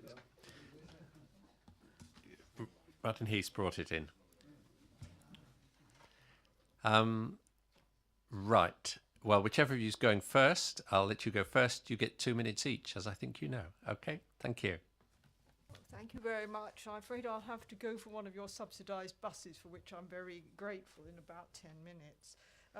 Two questions I wanted to pose. Paragraph 3.27, I was noticing the ongoing trend for conversion of offices into flats in the town centre, which might increase relevant exposure, since the exposure is people will be living in these places rather than working there. You know, workplace exposure is the responsibility of the employer. It's people living in sort of in these new flats. Recent developments like Churchill Plaza, which has got sources on 3 sides, like the smoky pizza ovens. There's the Lamb Pub on Hapwood Road, which has now been replaced with flats, and the Ex-Services Club on New Road just outside. And I know that there's a plan to put a prodigious number of flats into Normandy House, the ex-IBM office on Alençon Link opposite Skyline Plaza. And I hear that you're drawing these things into account, but realising that there's a lot of these going on, and how you're addressing air pollution as a factor at the application, when the planning applications are put in for these developments. That's one first question. The second question is, I welcome the results from the school air pollution project at Oakridge and Hatch Warren, but I noticed with concern that a number of the overall levels, though below the statutory limit, but there were bad days. And data from Tadley, which shows 2016-17, overall levels in the 20s or 30s, but there were days in January 2017 when the highest level was at 53.9 micrograms per cubic metre of nitrous oxides. And that was on the crossing point of the A340, quite close to Tadley School. And so I was wondering how the message about individual bad days and the connection with the weather has been conveyed to both the schools and the road users, and what we can do to try to reduce these bad days, even when the overall limit is below the EU maximum. Thank you. Thank you. Excellent. Brilliantly to time. Martin, would you like officers to answer those two questions before you speak? Would that be the most convenient way of doing it? Yeah, if that's all right, then we will do it that way. Officers? So in terms of new developments, in terms of offices being converted into flats, particularly in the town, obviously there are benefits in that, because if you're living in the town, you're close to the amenities. You know, in terms of sustainability, it's quite a good criteria to have. We do take account of air quality in terms of those decisions, and certainly some of the cases you've mentioned, we have considered air quality implications associated with those developments. As we know with air quality, pollution drops off quite rapidly from the road. So if you're monitoring nitrogen dioxide, 1 metre, 5 metre, 10 metres, it's quickly dissipated and dropped off to, to way below the national standards. So it has to be very, very close, really, in fairness, for there to be a significant concern about those sorts of developments. But we do take it into account. They have to produce an air quality impact assessment. We do have regard to that and make sure that those new residents are not exposed to high levels of pollution. The other question was around Tadley, wasn't it? Did you have a chance to look at that? It was around days when the level is particularly high, and how you get over the message of what people need to do to respond to the fact that some days, because of the weather, levels are particularly high. I think that was the question. Tadley was the example. Yeah. It's maybe it's linked and maybe it doesn't, but certainly there is information in the report about the National Air Quality Index and the forecast information that's provided by the Met Office on a daily basis, but it's also forecast for the next 4 days. It works in a very similar way to the UV index and the pollen count. It's on a scale of 0 to 10. 1 to 3 is normal, very low. 3 to 6, I think it is moderate, and anything above that is slightly higher. So, if you're susceptible to poor air quality, generally people will be aware of that particular service and will be, getting alerts if they're, if they're likely to be adversely affected by poor air quality. Clearly there is a bit of a fluctuation in terms of daily air pollution, largely dependent on the weather very often. There's not a lot more we can do dynamically to advise residents on particular days what the pollution levels are, over and above what we set out in terms of the pollution forecast that's available through the Met Office. I was just going to drop in because you mentioned the schools. That's another good thing about engaging with the schools, because there's nothing wrong with going and monitoring the schools and then showing what has been happening to the children. Look, when mum and dad are dropping you off and they're idling outside of the schools, this is how high the air pollution goes, to then get them interested, to encourage them to do more walking or cycling to school or other forms of transport. Okay, thank you. I think Tom, Oh, sorry.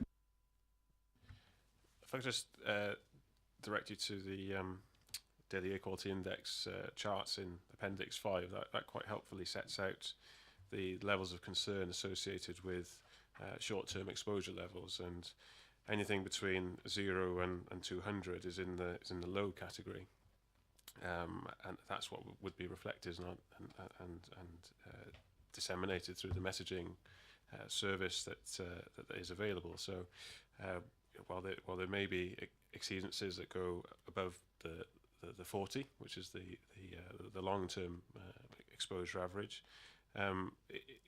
it's evident from this sort of risk rating, if you like, where the levels of concern and where the levels of worry should be in terms of those daily levels when pollution is high or not. Thank you. Thank you very much, and hope you get your bus. Martin, you're about to start your 2 minutes. Okay, off you go. Okay, well, thanks, Chair. Just wanted to say also thanks to the officers for their report, and Tom and Rees, and particularly Sonia, and actually Hayley have spent quite a lot of time with us over the last 6 months. Certainly read their report. We don't accept or agree with much that's in it. We have a series of 26 questions, which we won't have time to go through tonight, you'll be glad to know. But I just wanted to cover 3 things. Air pollution in Basingstoke is not as bad as some places, that is true, but it's still unacceptably bad. Air pollution in general is better than it was, but what we now know is the health impacts of air pollution are far more serious than we could have ever imagined. It's no exaggeration that 30 to 40,000 people a year die prematurely from air pollution in the UK. And it's no exaggeration that pollution is getting into the lungs, the bloodstream and the brains of our children. It's arresting their development. Now, there's the second point I wanted to make. There's a very clear consensus of evidence that we have a problem in Basingstoke. We've done our own monitoring, and we presented that to you here in this very room last year. The British Lung Foundation has found 3 sites in Basingstoke which exceeds the World Health Organization limits. The council itself, in its own monitoring, has found deep pockets of air pollution in the town.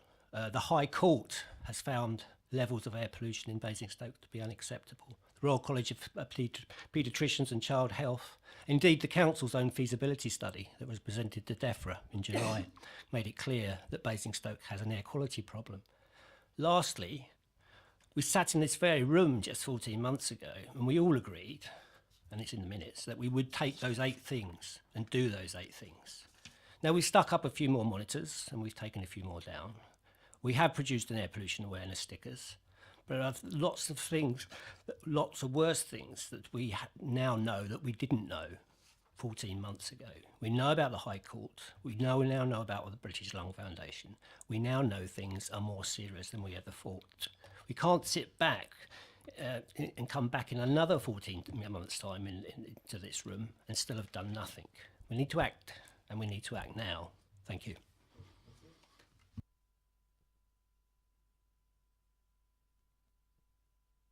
Thank you very much. That was 2 minutes is not very long, is it really? I mean, we're sorry about that. I don't make the rules. That's the Constitution. That's true. Well, I did let him go on. Right, folks. Thank you, Martin. If you'd like to resume your seat, and then we'll back to questions for officers, which I think will include asking questions about the points Martin's just raised. So, yeah. That's all right. I see lots of hands. I suspect most hands would, but as is often the case, Councillor Taylor was quickest off the mark. So you get to go first. I have my running shoes on. Yeah, I mean, my questions really are pretty much around this first point on this nice little handout here, which is about the monitoring. I read this report, not having, been a councillor previously when the original reports came through, and I was struck by the fact that I really couldn't tell what monitoring was done, how often it was being done, what the real locations were, the timing, or in layman's terms, what the results were. How we choose the locations. I did manage to go on to the website. It would have been nice to have that kind of information, even on a sort of red, amber, green, red sort of this is panic, this isn't panic in these various locations. I did go onto the website and look at the 2017 report, and I was struck by the fact that I was interested to hear from you that locations are chosen depending upon if people make a noise about it, but it didn't seem to me that these monitoring locations were particularly strategic and didn't consider the residential elements. I mean, in Basingstoke, we have very large numbers of very, very busy roads in residential areas, not just sort of driving past the plaza, which is far enough away for it to have dissipated. But if you live on Western Way, which I understand when I was at the Brighton Hill roundabout briefing, has nearly 500 cars an hour going through it. If you live on Buckskin Lane, if you live on Kempshot Lane, if you live on, I mean, they're just masses and masses of these residential roads where the houses are really very close to the roads, and we're not monitoring those. Why? So just to go back in terms of how this screening assessment process works. So every year we'll be reviewing traffic data across the borough, and the screening assessment will be looking at what's the daily average flows on those roads, how close are houses to those particular roads or other types of receptors, so it could be schools, could be hospitals, whatever, and that informs whether or not you are likely to have a potential issue with air quality, and that's where you should be targeting your monitoring. So over the years, and I said we've been doing this for 20 years now, so that, you know, you've got a snapshot of terms of where we've been monitoring. We target those areas where we are most likely to have an issue, and that changes. So every year we'll update it and we'll review it. When we submit those reports to DEFRA, we may be saying there's a new development in the borough, a significant development, and we may be recommending doing monitoring in that location as well. So we have to change. We respond to new developments in the borough as well. We also listen to concerns that are raised, you know, to us as well. So obviously Martin's been in contact, raised concerns around particular areas. We responded to that. We carried out monitoring in a number of those locations, and as I've mentioned before, all of that monitoring has shown that actually we're meeting the national standards. So how we monitor, just to quickly touch on that, we're using these things called nitrogen dioxide tubes. So they sit there permanently. They're up for a month. They get changed every month, sent off for analysis, and then obviously a new tube goes out, and then that's average. The results of that are averaged over a year. There's a bit more of a process to that, because each of the labs that supply these tubes have to. There's a bit of work that goes on every year to look at whether or not they're 100% accurate, and they nationally produce something called a bias adjustment, so that if they're over reading or under reading, there'll be a correction factor applied to all of the tubes from that particular manufacturer. Again, this is something that's done nationally. So again, we have to correct our results in terms of whatever that bias adjustment shows, and then that's what we use to determine whether or not we have any particular issues that we should be dealing with. And as I've said before, as of the last year's report, none of the monitoring, none of the screening has identified areas where we've got potential breaches of or exceedances of those national standards. Yeah, quick supplementary, yeah, because I've got a few others wanting to ask. Appreciate that. That still doesn't explain to me the rationale, but for choosing these locations. I mean, the traffic rate that goes through some of these residential areas is phenomenal, and apparently that's not enough traffic, and the houses are so close, the risk is so high. I don't get it. Obviously, I'm more than welcome to take on board any particular locations where you have got concerns, and we can obviously review that, as we did last year with concerns that were raised by Martin from the Basingstoke Transition Network. We did look at those locations, and we did, where we could identify particular locations that we could carry out monitoring, you know, we did do that. So if you've got particular locations that you have concerns about, then I'm more than happy to review those and to feed back to you and let you know whether we consider that monitoring would be appropriate, and if it can be done, that's something we can try and accommodate. Councillor Wooldridge. My first question is about what you actually monitor. There seems to be an emphasis in this report on monitoring nitrogen dioxide, but not the PM, and in particular the PM 2.5, which, you know, I understand is quite dangerous. So can you just explain why you're not monitoring the PM 2.5?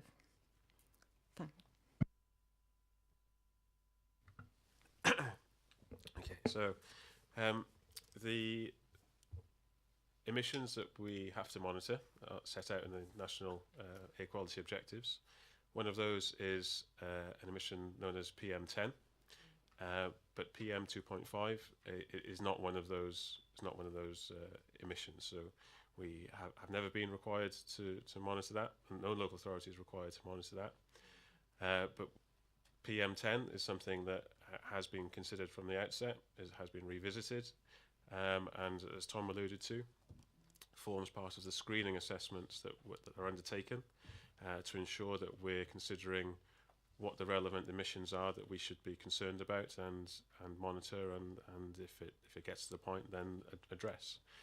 The decision or the guidance on whether we should monitor PM10s is derives from, again, screening the composition of the traffic that we have, the volume that is, the makeup of that traffic in terms of whether it's small vehicles, whether it's heavy goods vehicles, and the proportion of each, and of course the proximity to relevant receptors, such as residential and schools and so on. That hasn't ever been an issue that's been highlighted that we should be concerned about, and that, as I said earlier, a moment ago, it is something that's revisited through the screening process. The position we're in with regards to NO2 is that that is essentially a surrogate for PM10s in our situation, not in all situations, but in our situation. And because we're not seeing any great changes or exceedances or levels that greatly concern us in regards to nitrogen dioxide, that doesn't cause us any alarm or concern with regards to PM10s. Specifically on PM2.5s, it is something that's monitored nationally. There are of the order of 140 or so national air quality monitoring locations, which monitor PM2.5 amongst other things, and that is used to generate and model the likely levels on a local basis, and that informs the daily air quality index as well. So PM2.5 is quite different to the other emissions in so much as it's what's known as a transboundary emission. So while you might, in some locations, you might experience from time to time high levels of PM2.5, that's not to say that anything that's happening locally is the cause of those levels. And PM2.5 describes the size of a particle rather than a specific chemical or compound. So it made up of anything from aerosols to dust to brake dust and anything in between. Recently we had I think there was an air quality warning from the daily air quality index that because of particle concerns, but that was largely because of the weather front that was being blown across from northern Europe. And so that's why, well, one of the reasons why monitoring locally doesn't really tell us a great deal about what we could do locally to control that on an acute level. PM2.5 is associated with all sorts of combustion activities and processes, but not necessarily at such a level that would cause us exceedances or levels that we could dramatically reduce or that we're dramatically causing. Councillor McCormick. Yeah, I had a few questions. Firstly, section 1.1, air quality in the borough is generally good. Could you qualify that? I mean, we have good days, have bad days, and on the bad days it might be significantly less than good. It might be illegal even in some cases. I also wanted to have maybe explore some of the locations where we're measuring. Specifically, we know that the Ringway East is a problem, but some of the other measurements that have been conducted by the Transition Network and others suggest we've got problems in other areas where sometimes the levels have been illegal. So I'd like to see some extra monitoring. when are we likely to see the extra monitoring? I get the impression it's almost as if we wait until we're told to do something before we do it, and we should be a bit more proactive. You know, when can we have monitoring, not just on the Ringway East, but on the M3, for instance? So we've got houses in Brighton Hill that go up next to the M3. We've got Chinham, we've got heavy traffic in Chinham, Roman Road, parts of the town centre. When can we see those being monitored? Because if we're not actively monitoring those, we're making guesses about air quality on a day-to-day basis, and I think our residents deserve better than that. Third question, and I think I'll leave it at 3. In section 2.14, mention is made 33 of the 45 third wave councils listed in table 1 of the appendix. I counted 34 there. We are one of them. It's not immediately clear, but are we expected to examine options for reducing NO2 emissions from road vehicles? And in addition to that, what should we be doing? Not what we're required to do by government. Can we also include particulates in that? Because diesel engines are particularly bad for particulates, PM10s and PM2.5s in particular. PM2.5 is really worrying for me because when it's particles of that size, they can cross the lung boundary and enter the bloodstream. So you can have potentially damaged lungs like you would have with asbestosis, for instance. And you can also have particulates accumulating elsewhere in the organs like the liver or the brain. And that's a special worry to me. So what can we do to be more proactive to start measuring these things? If we think there's a problem now, we should be measuring and not waiting until we're told a problem.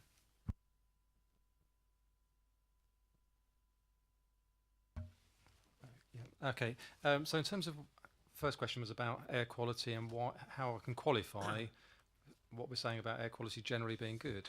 Obviously, as we've discussed, the annual report is highlighting and summarising all of the results of the air quality monitoring that we carry out.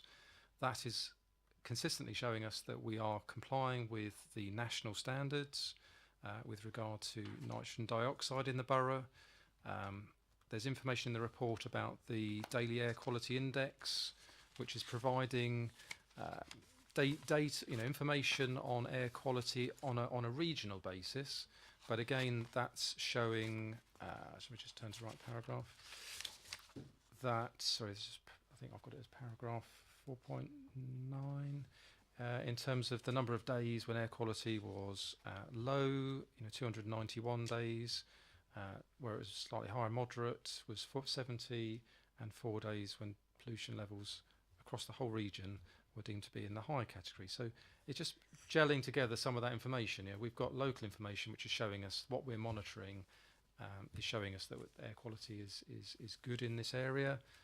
That's supplemented perhaps by the forecast information as well that gives that sort of additional qualification to it. In terms of the second question, other areas where we should be monitoring, as I've said, we review that every year. We do change the position of some of those monitoring locations if we if we feel that's appropriate. More than happy, as we have done already, to look at areas where there are concerns and to feedback and to consider monitoring those locations if that's appropriate. But there's this issue about there are areas where it's illegal. I think we need to go back on that and just make the point again that the annual reports that we're producing to DEFRA are not showing any areas in the borough where we are not meeting the national standards. The report that was done by the Basingstoke Transition Network last year, which we did reflect on and provided our comments on, was providing you with 1 month's worth of data at particular locations. That's not how you can't use that to compare it against the national standards. It has to be at least 6 months worth of data for it to be meaningful. And as I've said before, you have to take into account the bias adjustment. Some of the time you have to look at how close they are to the houses, etc., the distance away they are from houses to compare them to the national objectives. And we did some work last year. It's all written in the January report, which showed that that none of those we did monitor in some of those locations that Basingstoke Transition Network highlighted, and again that has not shown any exceedances of the national standard. That information will be in the 2019 air quality report, which I believe will be produced in around sort of June, July time. So it's work that's currently with our consultants, so they're currently going through the data that we've collected this year, and they'll produce an update and a new report that we publish later this year, highlighting all of that new information. So I think that was my answer to question 2. Question 3 was around, are we expected to look at emissions from road traffic? Oh, this is in terms of the A339, isn't it? In terms of what are we directed to do in terms of our assessment there. So this is, again, focusing on nitrogen dioxide. It's the government's nitrogen dioxide roadside reduction plan. So we were tasked with looking at that one particular pollutant. Does the concentration on that road exceed the EU limit? And we were tasked with looking at options that could potentially reduce pollution on that stretch of the road. So the assessment we've done has looked at traffic flows, has done further modelling. We've done some air quality monitoring as well to support that. And as I've said previously, it's indicated that on the footpath it does comply with the EU limit. What DEFRA have asked us to do, irrespective of that, is to still look at how feasible is it to introduce the speed reduction and what improvement would that potentially bring in terms of reducing emissions. So that's the stage that we're at with that particular piece of work. Before we have the next question, can I just clarify the answers we've had so far? Because the map in Appendix 1 is of the locations. Those are where we're monitoring nitrogen dioxide, just NO2. And then we're told we're not required, or it's not even particularly relevant to monitor PM 2.5 locally because it blows over. What is the monitoring of PM10? That's what I haven't got from the answers so far. You say we've done it in the past. Were we doing physical monitoring, or is that all entirely modelling? So, regards to PM10s and the current where we are currently, it's not something we monitor, and the justification for that has been the scrutiny and assessment of traffic flows, traffic composition, and the breakdown of those factors against the proximity to relevant receptors. So it's something that there's a specific methodology to determine and to assess. And if you're above the line, if you're above the threshold, if you meet the criteria, then DEFRA will stipulate that that's something that we want you to look at. You must go about assessing that, and the position that we are in, because of the data that is provided and supplied and assessed, means that that is not a relevant or an emission that we should have concerns about in terms of exceedances of the air quality objective. Right. So we don't ever physically cross-check the modelling. Correct. Okay. Thank you. Councillor McCoy, yeah. I'm a bit concerned by some of this because there's almost like there's an air of complacency in here about, well, the report says this, the report says that. We've only measured it for a month. We've had some warning signs from the transition network, and they need to be investigated. And to say things like, well, it's only a month, therefore we'll ignore it. That's a bit like saying Boeing 737 MAX crashed in Africa and we'll ignore it because it was one flight. I flew on 2 of those to Austria 2 weeks ago, therefore the plane must be safe because we don't know otherwise. If we get any indications, we need to take them seriously. If we have any indications, whether it be from scientific papers or whatever, that PM 2.5 might be a problem, we shouldn't be saying it's irrelevant. We should be measuring it. We should be finding out what it is. And we should be talking to other councils about what they're doing, because some may have made some inroads on that, and we can save ourselves some time trying to figure out where to go measure it. I mean, I'm particularly concerned that certain locations, when I looked at that map on Appendix 22, there wasn't anything in Roman Road, wasn't anything near the M3. We had a historical one at M3 at the Beggarwood, but for some reason that's been discontinued. You know, this potentially is a really big problem, and in particular, I'm concerned about the schools, because there doesn't seem to be that much of a commitment to measuring at schools. We've had 2 schools we've had measurements. One, Hatchwar on Gershon Road, which is a road that may be busy during school time with parents dropping kids off, but apart from that, it's relatively quiet road. Similarly, Oakridge Road. What about the schools on really busy roads like Brighton Hill School on Brighton Way or Marnell School on Popley Way? We don't have any measurements for those. They could be a lot worse.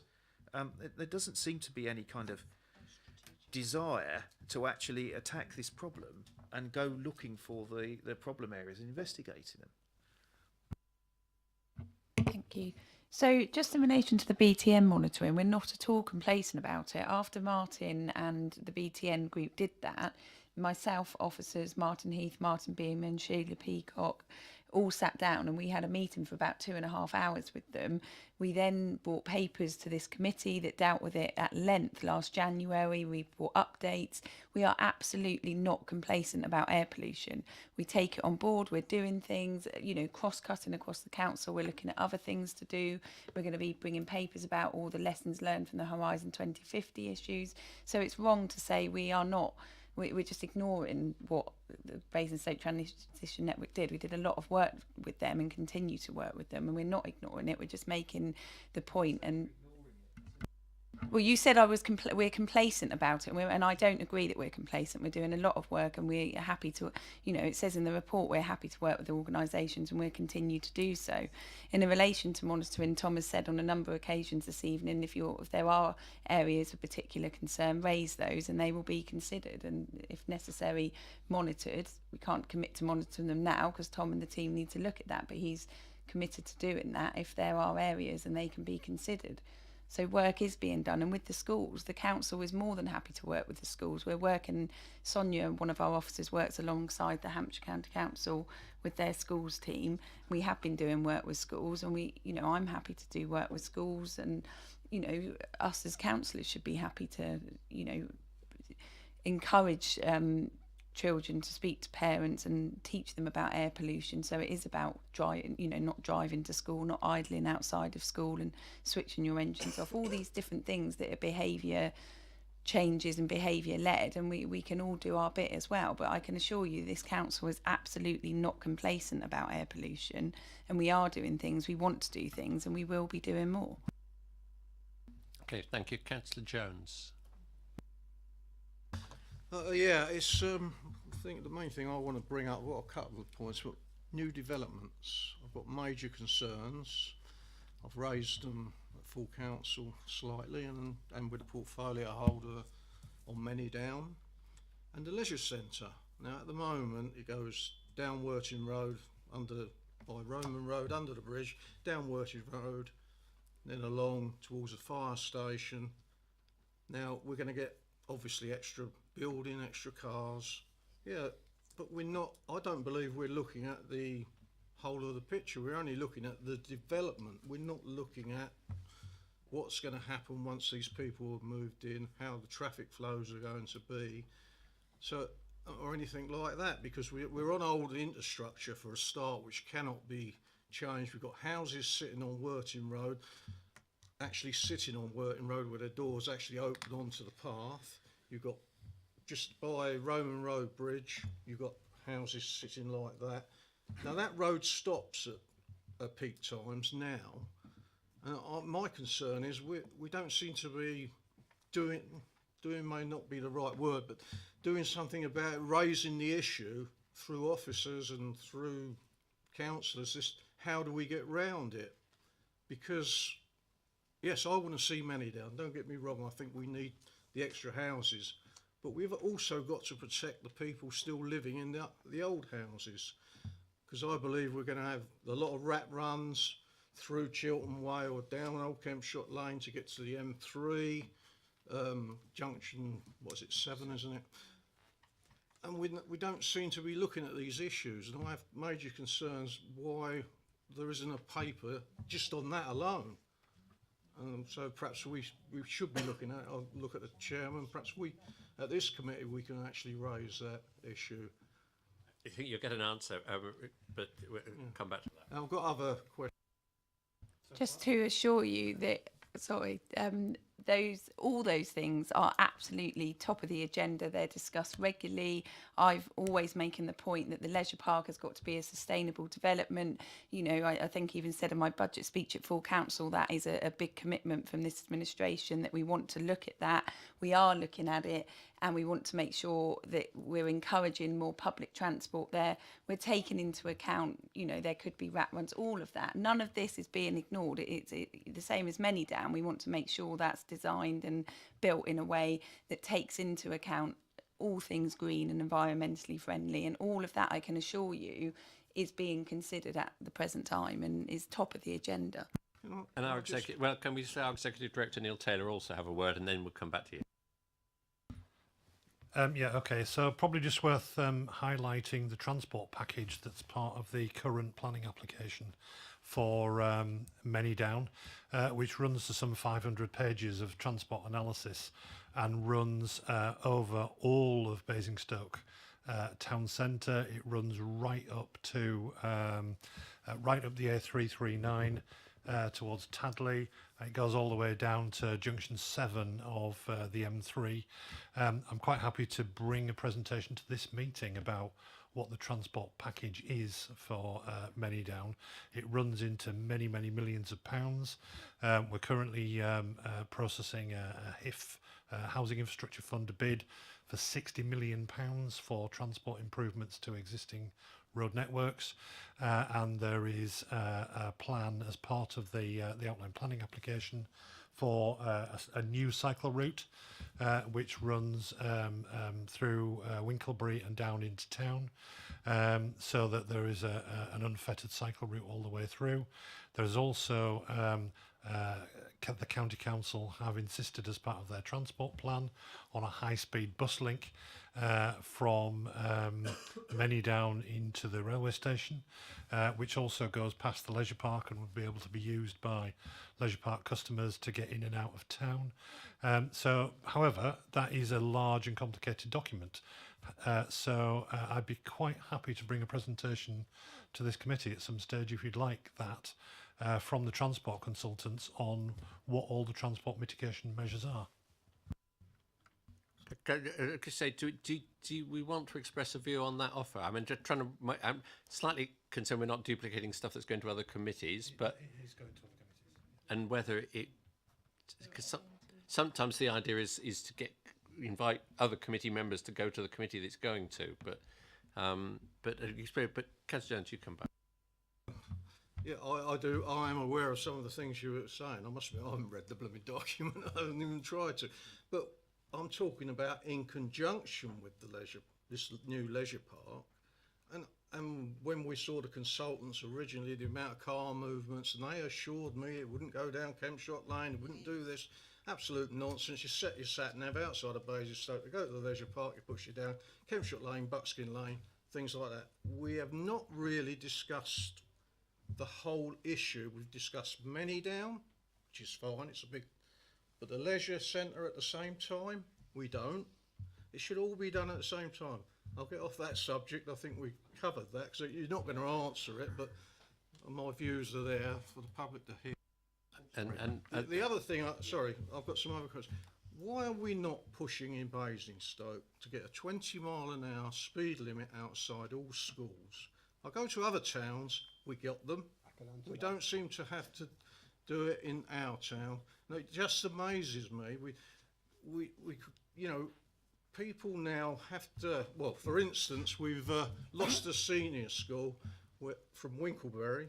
They have to either get a bus if they can afford it. If not, they're going to have to walk across town, or their parents take them.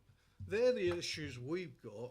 And no one seems to address, well, we're monitoring this, it's not at levels, but it's all increasing. And that's what sitting here tonight listening to this, we're not in no danger, but maybe in 10 years' time we may be, or 5 years, 20 years. Surely, as a borough council, we should be putting the monitoring first and looking into these issues to make sure we don't reach these levels. there may be an answer there. Just to be clear, we don't want to get into general transport issues because that's a matter for EPA. I'm sorry, and they're doing Mr. the. Chairman, I'm They are sorry, doing. that No, no, was- sorry. Listen, they are dealing the transport strategy. They're having the debates. They're having the papers. They're having the briefing. We here are not, unless we're also on that committee, getting that information. So we can have a discussion based on ignorance, but it's not terribly productive. And so the fact that we don't know whether that's being addressed doesn't mean it isn't being addressed. People here may know whether it's being addressed, but it isn't particularly a matter for this committee. I do know that they're doing a lot of work on transport in the other committee. That's. Sorry, Mr. Chairman, I disagree with you entirely. We're here to discuss things in Basingstoke, environmental things, which is bus services, which is 20 mile an hour. Just because another committee may be looking at it, we can look at it as well. Maybe not so much in depth, because if they've looked at it in depth, that can come back here. But we don't ignore it and say, oh, someone else is doing it. Sorry, I just disagree. Anyone want to comment on 20 miles in school? Yeah, if you want to. Yeah, only because I've been investigating it myself recently. The County Council carried out a couple of years ago a number of pilots across the country introducing 20 mile an hour limits without any physical measures to physically reduce speed. None of them were effective, so they're not continuing with the rollout. People just didn't obey the 20 mile an hour limits. Unless you have physical measures like pinch points or whatever, then they're ineffective. So that's why they're not being rolled out to all schools across the county. Okay, thank you. And you were next on the questions, so it's your turn. Some of this might be my ignorance, but the Basingstoke Transition Network did a study showing a number of black spots, and you basically sort of didn't quite discredit, but said that because they only measured over a 1 month period, you couldn't rely on those figures. But having indicated that there were a number of black spots, what measurements have we carried out over a 6 month period or whatever? You don't have to answer it now. I'd like to know how our figures match with Basingstoke Transition Network to see what the relevance of a 1 month study is compared to a 6 month. But I'm quite happy to have that outside the meeting if you haven't got the figures to hand. I don't have the figures to hand, but certainly we're not trying to discredit the Basingstoke Transition Network's information, but we said, in order to compare it to the national standards, you need to do monitoring over a much longer period. So we looked at the sites that they'd monitored. We have carried out our own monitoring. I haven't got the data with me. It will definitely form part of this year's annual update report, and I can obviously share that information with you as well. But it is showing that it is complying with the national levels, if that makes sense. Martin introduced a number of different points of concern. Will all those be addressed in the study? Because he posed questions and we haven't had answers this evening, which I wouldn't necessarily expect. But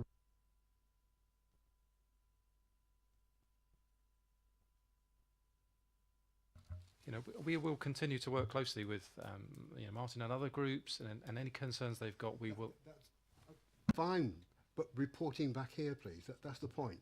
Just satisfying BTN isn't enough for me. I want to be satisfied myself. I think the specific question was it was a comparison between the sites where the BTN did the monitoring and our subsequent government consistent monitoring. And I think it might be acceptable to get an email to all the committee members, and then we can decide whether we want it to come to a meeting, if that's all right. But can that be done sort of now? Like next week, or do you need to wait? And if not, when can it be done? That's the question. Quite happy to wait till the study report comes out in the middle of the year. Just for the minutes, when's the middle of the year? I think we'd expect to receive it by June, the report, the annual status report by June. So you could do an email to all whoever are the members of the committee in June, yeah, with the comparative figures. Yeah. Thank you very much. Does that give you time to consider putting it together? The report is put together by our consultant, and perhaps the caveat to attach to that is that although the report might be ready by June, we don't publish it until such time that DEFRA have validated it and are satisfied with it. So DEFRA don't always get back to us particularly quickly on that.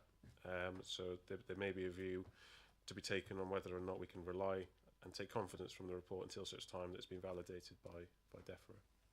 Perhaps we could say July? Yeah, okay, we'll put July in the minutes anyway then. Councillor Hussey. One last question, it was on the A339. I'm assuming that when we did the measurements it was during peak traffic flows, and if so, what speed did we monitor? Because changing a speed limit from 70 to 50 may make zero impact if the average speeds there are only 50 at the present time due to the congestion.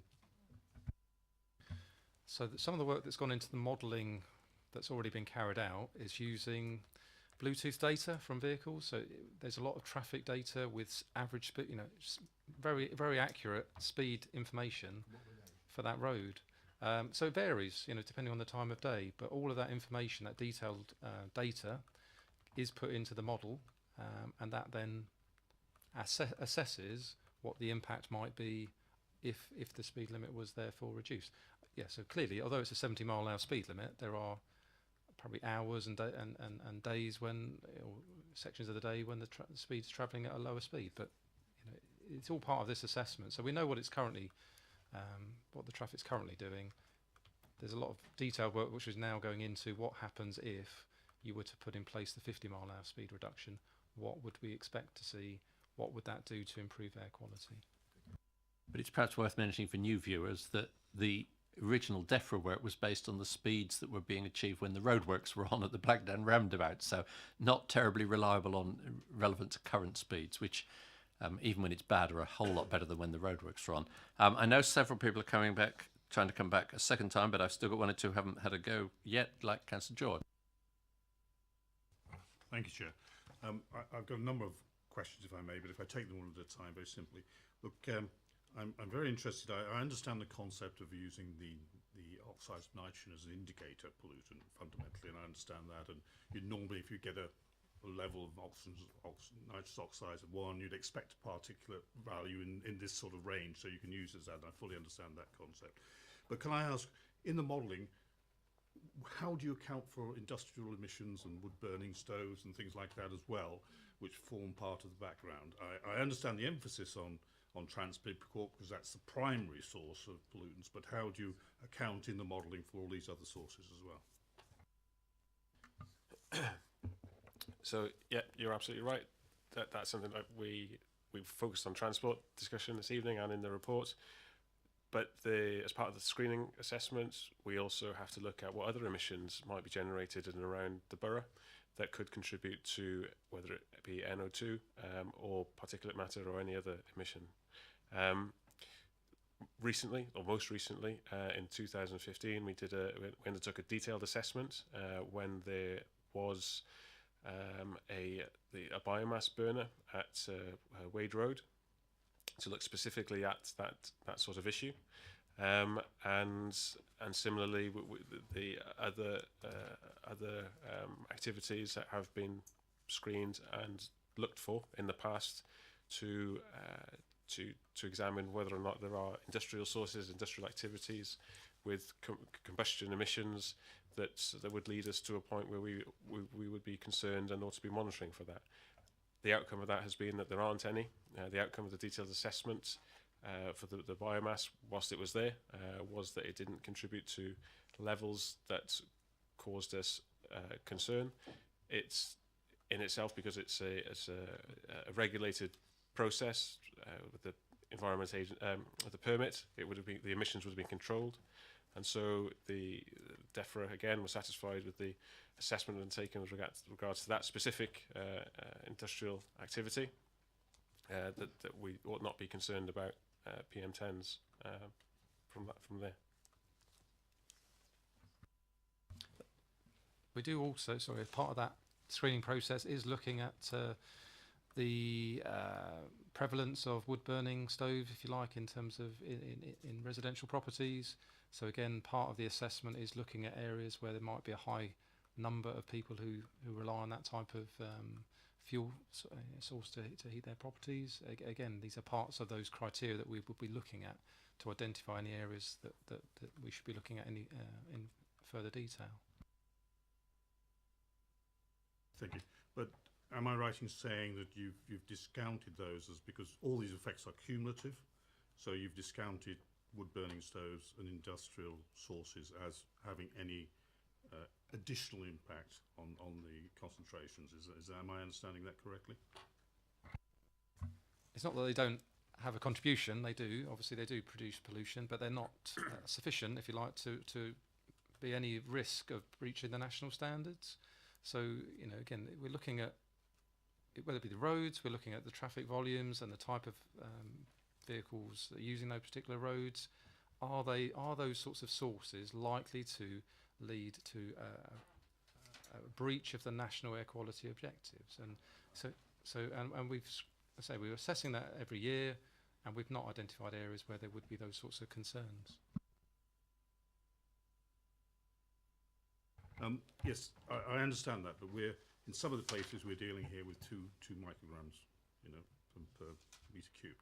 You know, I would suggest possibly that, from my knowledge, that some of the background levels would be of those orders, you know, even from industrial and bulk burning stoves and things. So I'm a little concerned we don't seem to have a base level which we're adding the transport emissions to, if you put it that way. And the one reason for raising that is, and I suppose it's informative at this stage, but there is a proposal for a very major waste incinerator now, just on our boundary, downwind of Basingstoke, fundamentally. And this is down the Wheelabrator one, 2 kilometres from the Bullington Cross area. And I'm just interested in looking at your maps here. You don't seem to have any baseline stations here downwind of Basingstoke in terms of monitoring anything. You haven't got a base level there. There's nothing there at all. So a couple of questions here. You've got here that you ensure every planning decision is taken light impact on air quality is one of the things here. Without any sort of baseline or any of these, you know, other things other than transport, how are you going to achieve that, number one? And given this recent application, I would ask, are you aware of that, and are we prepared, and do we have sufficient data really to be able to make a thorough assessment of those impacts of that particular application? There is mapping. I can't remember the exact terminology for it now, but there's national mapping which shows what is the background concentrations of different pollutants in our particular areas. So that's there's national data sets. That's what feeds into our assessments as to whether or not we have any concern, issues in terms of breaching national standards. So that is taken into account. So we look at the background concentration, then we add to that the local factors in terms of traffic, in terms of emissions from industrial sites and such like, to give us that overall picture. And that's part of what goes into an assessment for new developments. So they'll be looking at the national emission inventory, saying what's the emissions in this particular area like. Then they'll be factoring in the local roads and working out what the contribution is or the impact is of a new development on top of that. Thank you. Yes, just to take a very specific issue here, my best interest, I'm ward councillor for Whitchurch. You've got 2 schools there. We're within 5 kilometres of this proposed incinerator. We're close to the A34, and we've got no base data. And I would have thought that because we're so close to the A34, which does block up occasionally, and we get all sorts of problems, unfortunately it does clog up, and we end up with issues there. I'm just specifically concerned the level of information we have to be able to make an assessment on such a major development, actually. So could I just raise that and leave you to think about it and perhaps give it some consideration?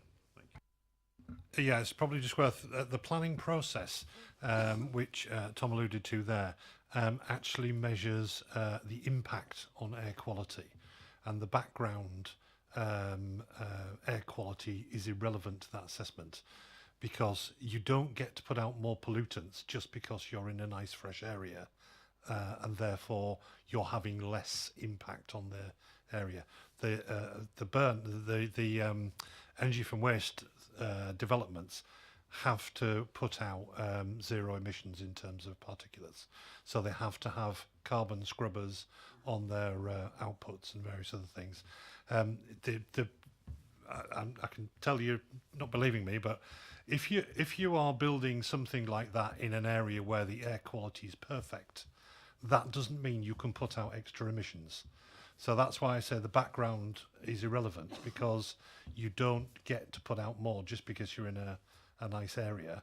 The way they assess the impact of the development is that you cannot increase whatever is in the background. You can't put anything out. So they have extensive air scrubbing, exhaust scrubbing equipment to make sure that they don't put out particulates. I suggest you pursue that by email if you want to pursue that. Yes. I can come back to Matthew to give you some detail. I'm still taking councillors who haven't yet had a chance to ask questions. It's Councillor Carruthers.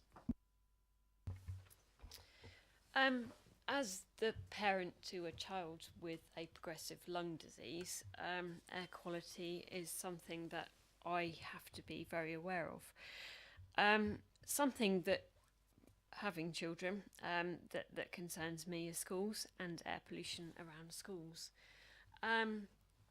Something I'm aware of, and more of a comment initially, is that Hampshire made a number of cuts last year to school transport, and I know it says here that they're working with schools, but certainly in the area I live in, I know there are a number of children that are now going to school in cars that this time last year were going on buses, and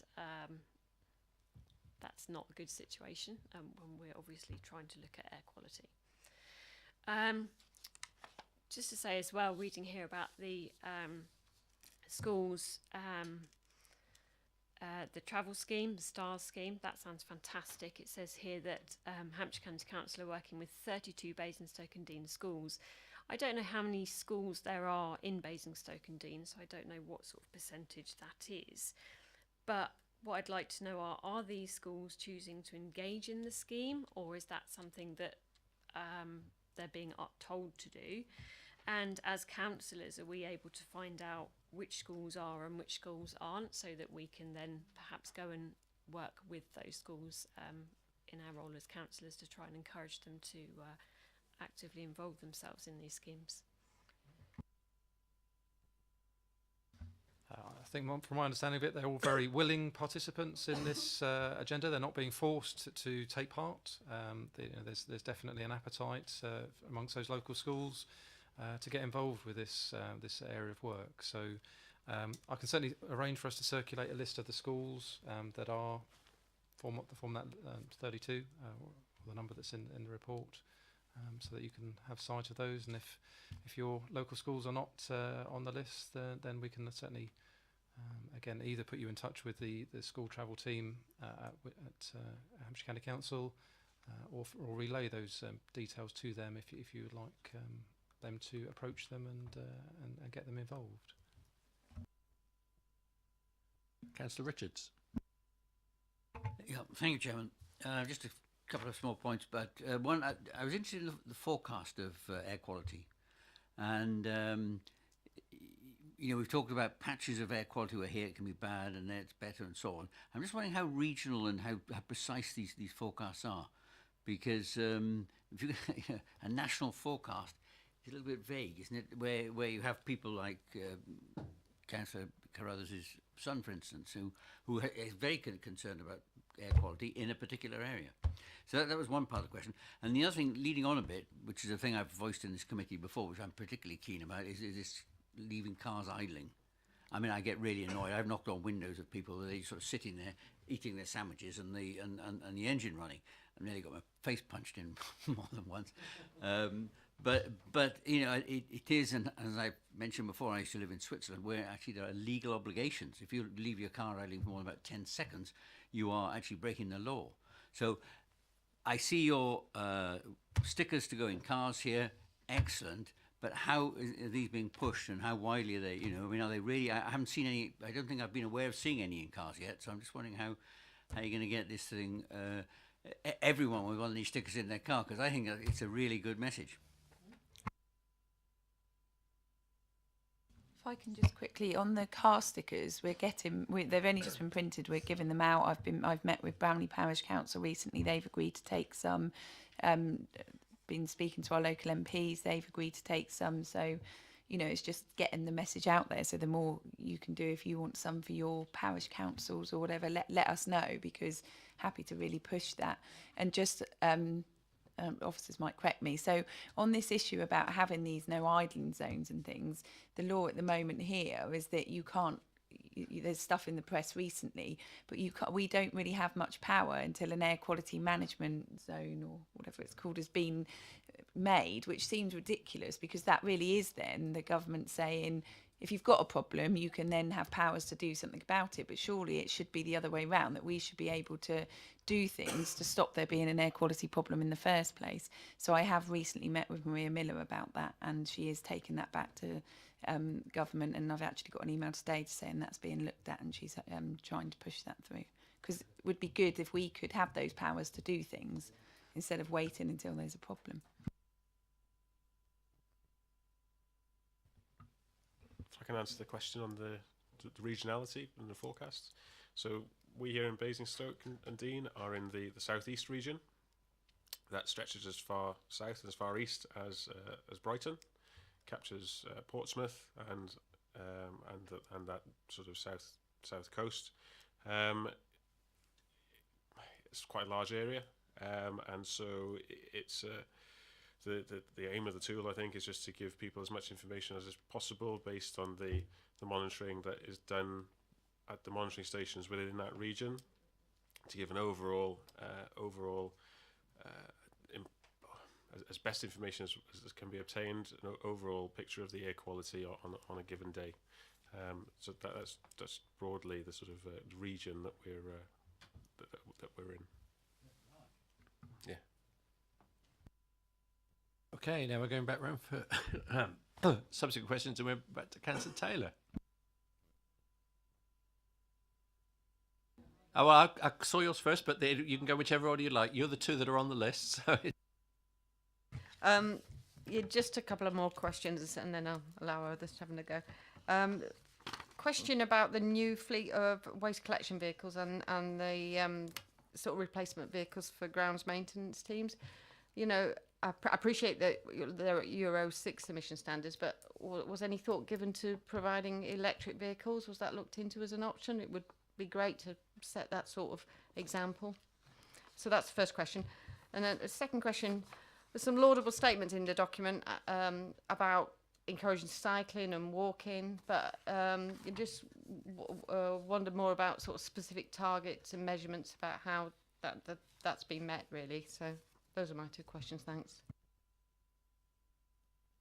In terms of the consideration as part of the waste contract, so that was the best available technology at the moment to service the demands of the waste fleet.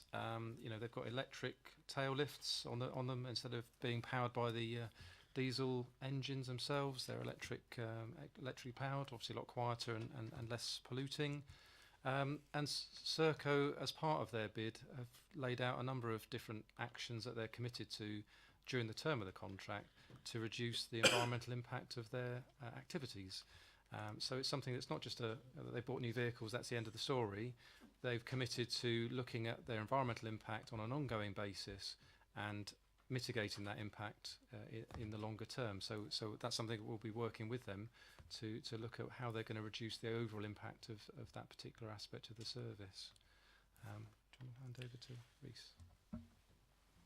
Did you want to do grounds maintenance as well? Yeah, It's gone. Didn't press hard enough. So yes, in terms of grounds maintenance, again, we are looking at different types of technology, and clearly there is a huge appetite to look towards electric vehicles or other alternatives if they can provide the sorts of vehicles that we require for our fleet. Unfortunately, at the moment, diesel seems to be the best option, or the only option really, in terms of servicing some of those larger vehicles. But it's a rapidly evolving market, as we all know, and it's something we are actively following and very closely following. So a number of our smaller vehicles could potentially be fueled by non-diesel, if you like, and that's something we're really looking at closely at the moment to make sure that that's those opportunities are taken up if at all possible. So, in regards to your question about cycling and walking targets, that was right, wasn't it? Yeah, that's right. Thank you. So, I know in the cycling strategy, that does set targets for uptake for cycling journeys around the Basingstoke town centre. They aim to double those journeys over a certain period. I don't recall immediately what that period was. I know a report was taken last week to the EPH committee, reporting on an update with regards to the cycling strategy and the targets and progress of the objectives within that strategy. But I don't have that information to hand. I'm sorry. Okay, thank you, Councillor Taylor. Thank you, Chair. Just two quick things, really. 3.35 identifies the recordings at these two schools. It doesn't say whether those rates are per hour, per half hour, or what. So I couldn't actually look up to see, was this a good thing or a bad thing, or, good performance or bad performance. It wasn't very clear to me as a layperson exactly what those measurements meant in real terms, in terms of air quality. And the other thing really is around the fact that our choice really not to have an overarching strategy, but to embed in other strategies. And I do think that is a bit of a shame, and I wonder whether that shouldn't be revisited, largely because of this lack of joined upness and some of the things that other speakers have alluded to. I mean, for example, we know that we've got lots of different developments that will have impact on traffic, that we are modelling those as in terms of traffic strategy for how many extra journeys they might relate to. But in the meantime, we're not actually taking those areas where we've identified that there might be extra journeys. We're not measuring them now in order that we can then model what those extra journeys might mean in terms of future air pollution.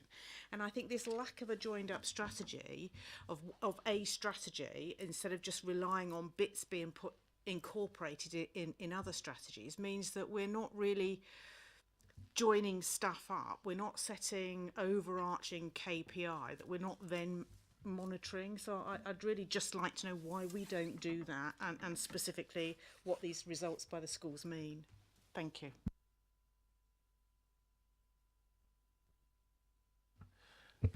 Okay, thank you. Apologies that wasn't clear in the reports. The levels that we are demonstrating there, or noting there, reflect the monthly average for the month that the tube was in that location. So, excuse me, it's not something that we can rely on to inform a part of our annual reporting, but it is a very useful tool to promote discussion and the air quality agenda with the schools, which is why it's only a month's worth of monitoring. So it means the level that we would be testing those values against would be 40 micrograms per meter cubed. So they are significantly below that 40 limit, which is the annual average for long-term exposure to nitrogen dioxide. Can I ask a supplementary on that? Because 3.36 says unexpected results that included the school holiday period were higher than during term time. So if you only did 1 month, which was higher, it can't be higher than itself. So what did that mean? I don't have the specific answer to that question, I'm afraid. I don't know. There is a more detailed report. We didn't append it as if you like, to this particular update, which does talk in a lot more detail about exactly where these tubes were located, over what period, because I'm not entirely, again, without going back to that report and re-familiarising myself with it, I'm not entirely sure if it was just 1 month or if it was several months, to be honest. So we could certainly I recirculate think that we'd be grateful detailed if you report. did an email to all of us that explained that. Thank you. And then there was the strategy. Yeah. Yep, that is something that's very, it is being actively looked at. So we're not just saying it's within existing policies and standing still. Work is ongoing at the moment to look again at our climate change strategy. And there are a lot of synergies with that and just local air quality. So, discussions have taken place with all of Cabinet and officers across the council, looking at all the impacts of either council activities or things that we can influence or deliver through others. Looking at other opportunities to improve local air quality and do things that are positive in terms of climate change as well. So we are looking at reviewing that strategy. Air quality is definitely going to be a really key element to that update, and we are looking at all options as to what we could do in the future. Thank you. That's everybody I've got. But if anybody wants, so we were asked to. The paper is presented for information, and it's kind of for noting the discussion. And I think we've had discussion as part of the questions. But if anybody wants anything to say before we finish that, okay, that's that item done. Thank you very much. I see a hand. What did that signify? Nearly got away. There was one thing that we hadn't mentioned when we were talking about the A339, or indeed any of the other problematic roads. We touched on congestion, and there was all sort of speed reduction on the A339. But if the traffic's already stationary, the speed limit reduction isn't going to solve the problem. The problem is, but could we ask the county council as the highways authority to look at increasing capacity and reducing congestion by means of altering road design as part of this? That's not within the remit, if you like, of the current study. So the current study is very much focusing on this is a particular measure that could be implemented potentially within a year or two in terms of implementing a speed reduction to bring about compliance with that EU standard sooner than would otherwise be achieved. So it's focusing just on that one particular issue. Yeah, but it's not going to solve the problem, is it? Because the traffic's stationary. So we need to look at alternatives. And if we're saying it's not within the remit, we might as well all pack up and go home. It's certainly not stationary all of the time. Certainly if you're travelling northbound up towards the A340, that traffic is pretty free-flowing past those locations where you've got public footpaths. I appreciate that during peak rush hour times it does get congested, particularly going towards the Blackdown roundabout, and you do get tailbacks at those sorts of times. I'm not trying to say that there isn't those sorts of congestion at certain particular peak periods, but generally this modelling has looked at the flows along that road. It's identified that a speed reduction is a potential option to try and reduce emissions during those times of the day when traffic is free-flowing, which is the vast majority of the day, if you take out the sort of rush hour periods, and what impact will that then have? So that's why it's focusing on that one particular measure.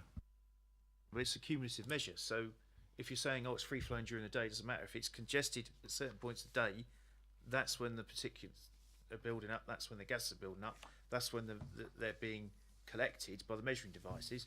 And it's not just the Ringway East, it's Roman Road as well. There's huge queues going virtually the length of Roman Road in the morning, and it just seems to me that we're just willfully ignoring it because we've not been told to do that because it's not within the remit of the report, and therefore we're not in a position to adequately address the problem and come up with some solutions that will actually have an impact. I think there are two different elements of work that probably do touch on that. So the work we're doing here is just specifically saying what could we do to improve local air quality on the A339 to achieve the EU limit sooner than would ordinarily be achieved by improvements in the emissions from the fleet anyway. That's why that's focusing just on what could we do in the next year or two that might improve air quality, might reduce pollution. So that's why it's focusing on that. The wider transport strategy will probably touch on the issues that you're raising more generally in terms of where have we got congestion in the town, what can we do to try and improve traffic flows into the future. So I think there is work that's going on, but it's more tied into that sort of wider transport strategy than it is the other piece of work which we're doing at the moment, which is just trying to address the air quality issue that government have tasked us with. But do remember the earlier offer that if there are particular roads that concern you, ask officers about them. And Roman Road does strike me as one that might be worth mentioning. Yes. I'd just like to offer some reassurance, really. Roman Road is part of the current monitoring regime. We have 3 sites, one at the north, middle and bottom, and also Worting Road. So we're aware of some of the similar concerns as residents and councillors, and we will have that data set this year to show us what air quality levels are like in those localities. I'm pleased to hear that, but is there any way you can monitor near the bridge which goes under the railway station? There's houses sitting right on that corner, and when the traffic does stop, and I think and it does quite regularly, it build up, and obviously if it's in a tunnel it's going to come out one way or the other, and there's a lot of houses sitting right next to that opening. I just wondered whether you could look at that as well. Yeah, lovely. Okay, thank you. And Councillor Sherlock, who's been very quiet tonight, wanted to say. Yeah, I was just going to say that I understand that there is the county highways. They're doing a big investigation into the 339. I don't know about the Blackdown bit, but certainly from Newbury to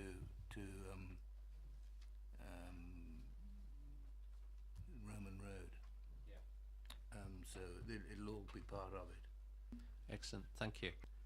So thank you very much. That's that. Thank you, officers and Councillor Eachus. We've just got the work programme to talk about, folks.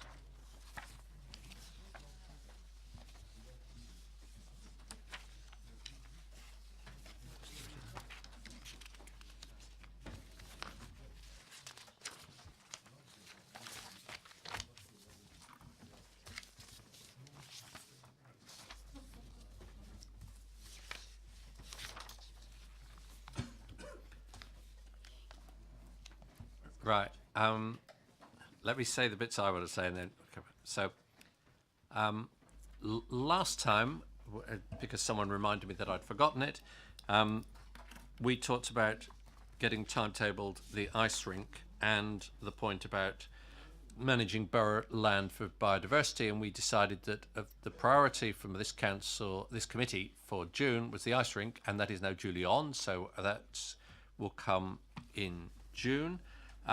We created some uncertainty or confusion for Mr. Beavers because at the very bottom of one of the pages, the heading to the bits still to be timetabled says subject to receipt of a topic suggestion form, and I've explained to him that didn't apply to his item because he's already provided with 2 pages of exactly what we should be looking at and what it's about.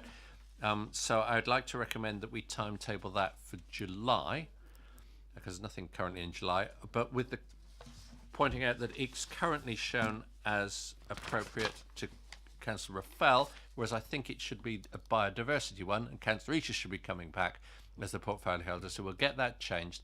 It may be that it can all be sorted out with the officers between now and July and won't actually need to come to committee. But you have explained to him, and he's very keen that it doesn't just come to committee, if it comes to committee, without any prior discussion with the Natural Basingstoke and the Hatchwarren group, Nature Group, and the various volunteers who do this work. So if we could perhaps make a note as a committee that we'll put this on the agenda, but we hope that there will be discussions between officers and the volunteer groups well before July to take this forward. I mean, if that's all right, that can go in the minutes, can't it? So I think that was the points I had, and now Councillor Taylor's going to have the last word. Thank you very much, Chair. First and the last. The update on the ice rink, thank you very much for ensuring that went onto the work programme. I would be grateful if we could pass on the message to the Cabinet members and the officer concerned that specific emphasis in terms of the update is the progress made in respect of attempting to find a temporary home for the rink. I think that's something that is quite specifically I would like to see in that update, and I suspect there will be lots of public interest in that meeting and that they will be very interested in that particular part as well. So I don't know if it's worth just... Fine. Yeah, no, I think that can go. We were certainly in the committee in the past was interested in what the options were for a temporary ring. I did have one other point I should have mentioned. The very last item is the CSPO scoping group. This was, you remember, there was a motion in council and it was agreed, we were advised at the last committee meeting that the discussions outside here had agreed that the right way to take it forward was a scoping group. But as the report the agenda records, the group leaders, so far we only have received nominations from the Labour group. I see the Lib Dem group's already gone home, so I can't remind them, but I will remind the Conservative members present that, and it doesn't have to be members of the committee, but just be aware that we do need to encourage ourselves to put forward representatives for the group to discuss the work of the CSPOs, which is obviously important work. So if you feel like volunteering after the meeting, please do. And I think, is that everything? Yes, officers doesn't think I've forgotten anything. So at 21:34, I declare the meeting closed. Thank you very much.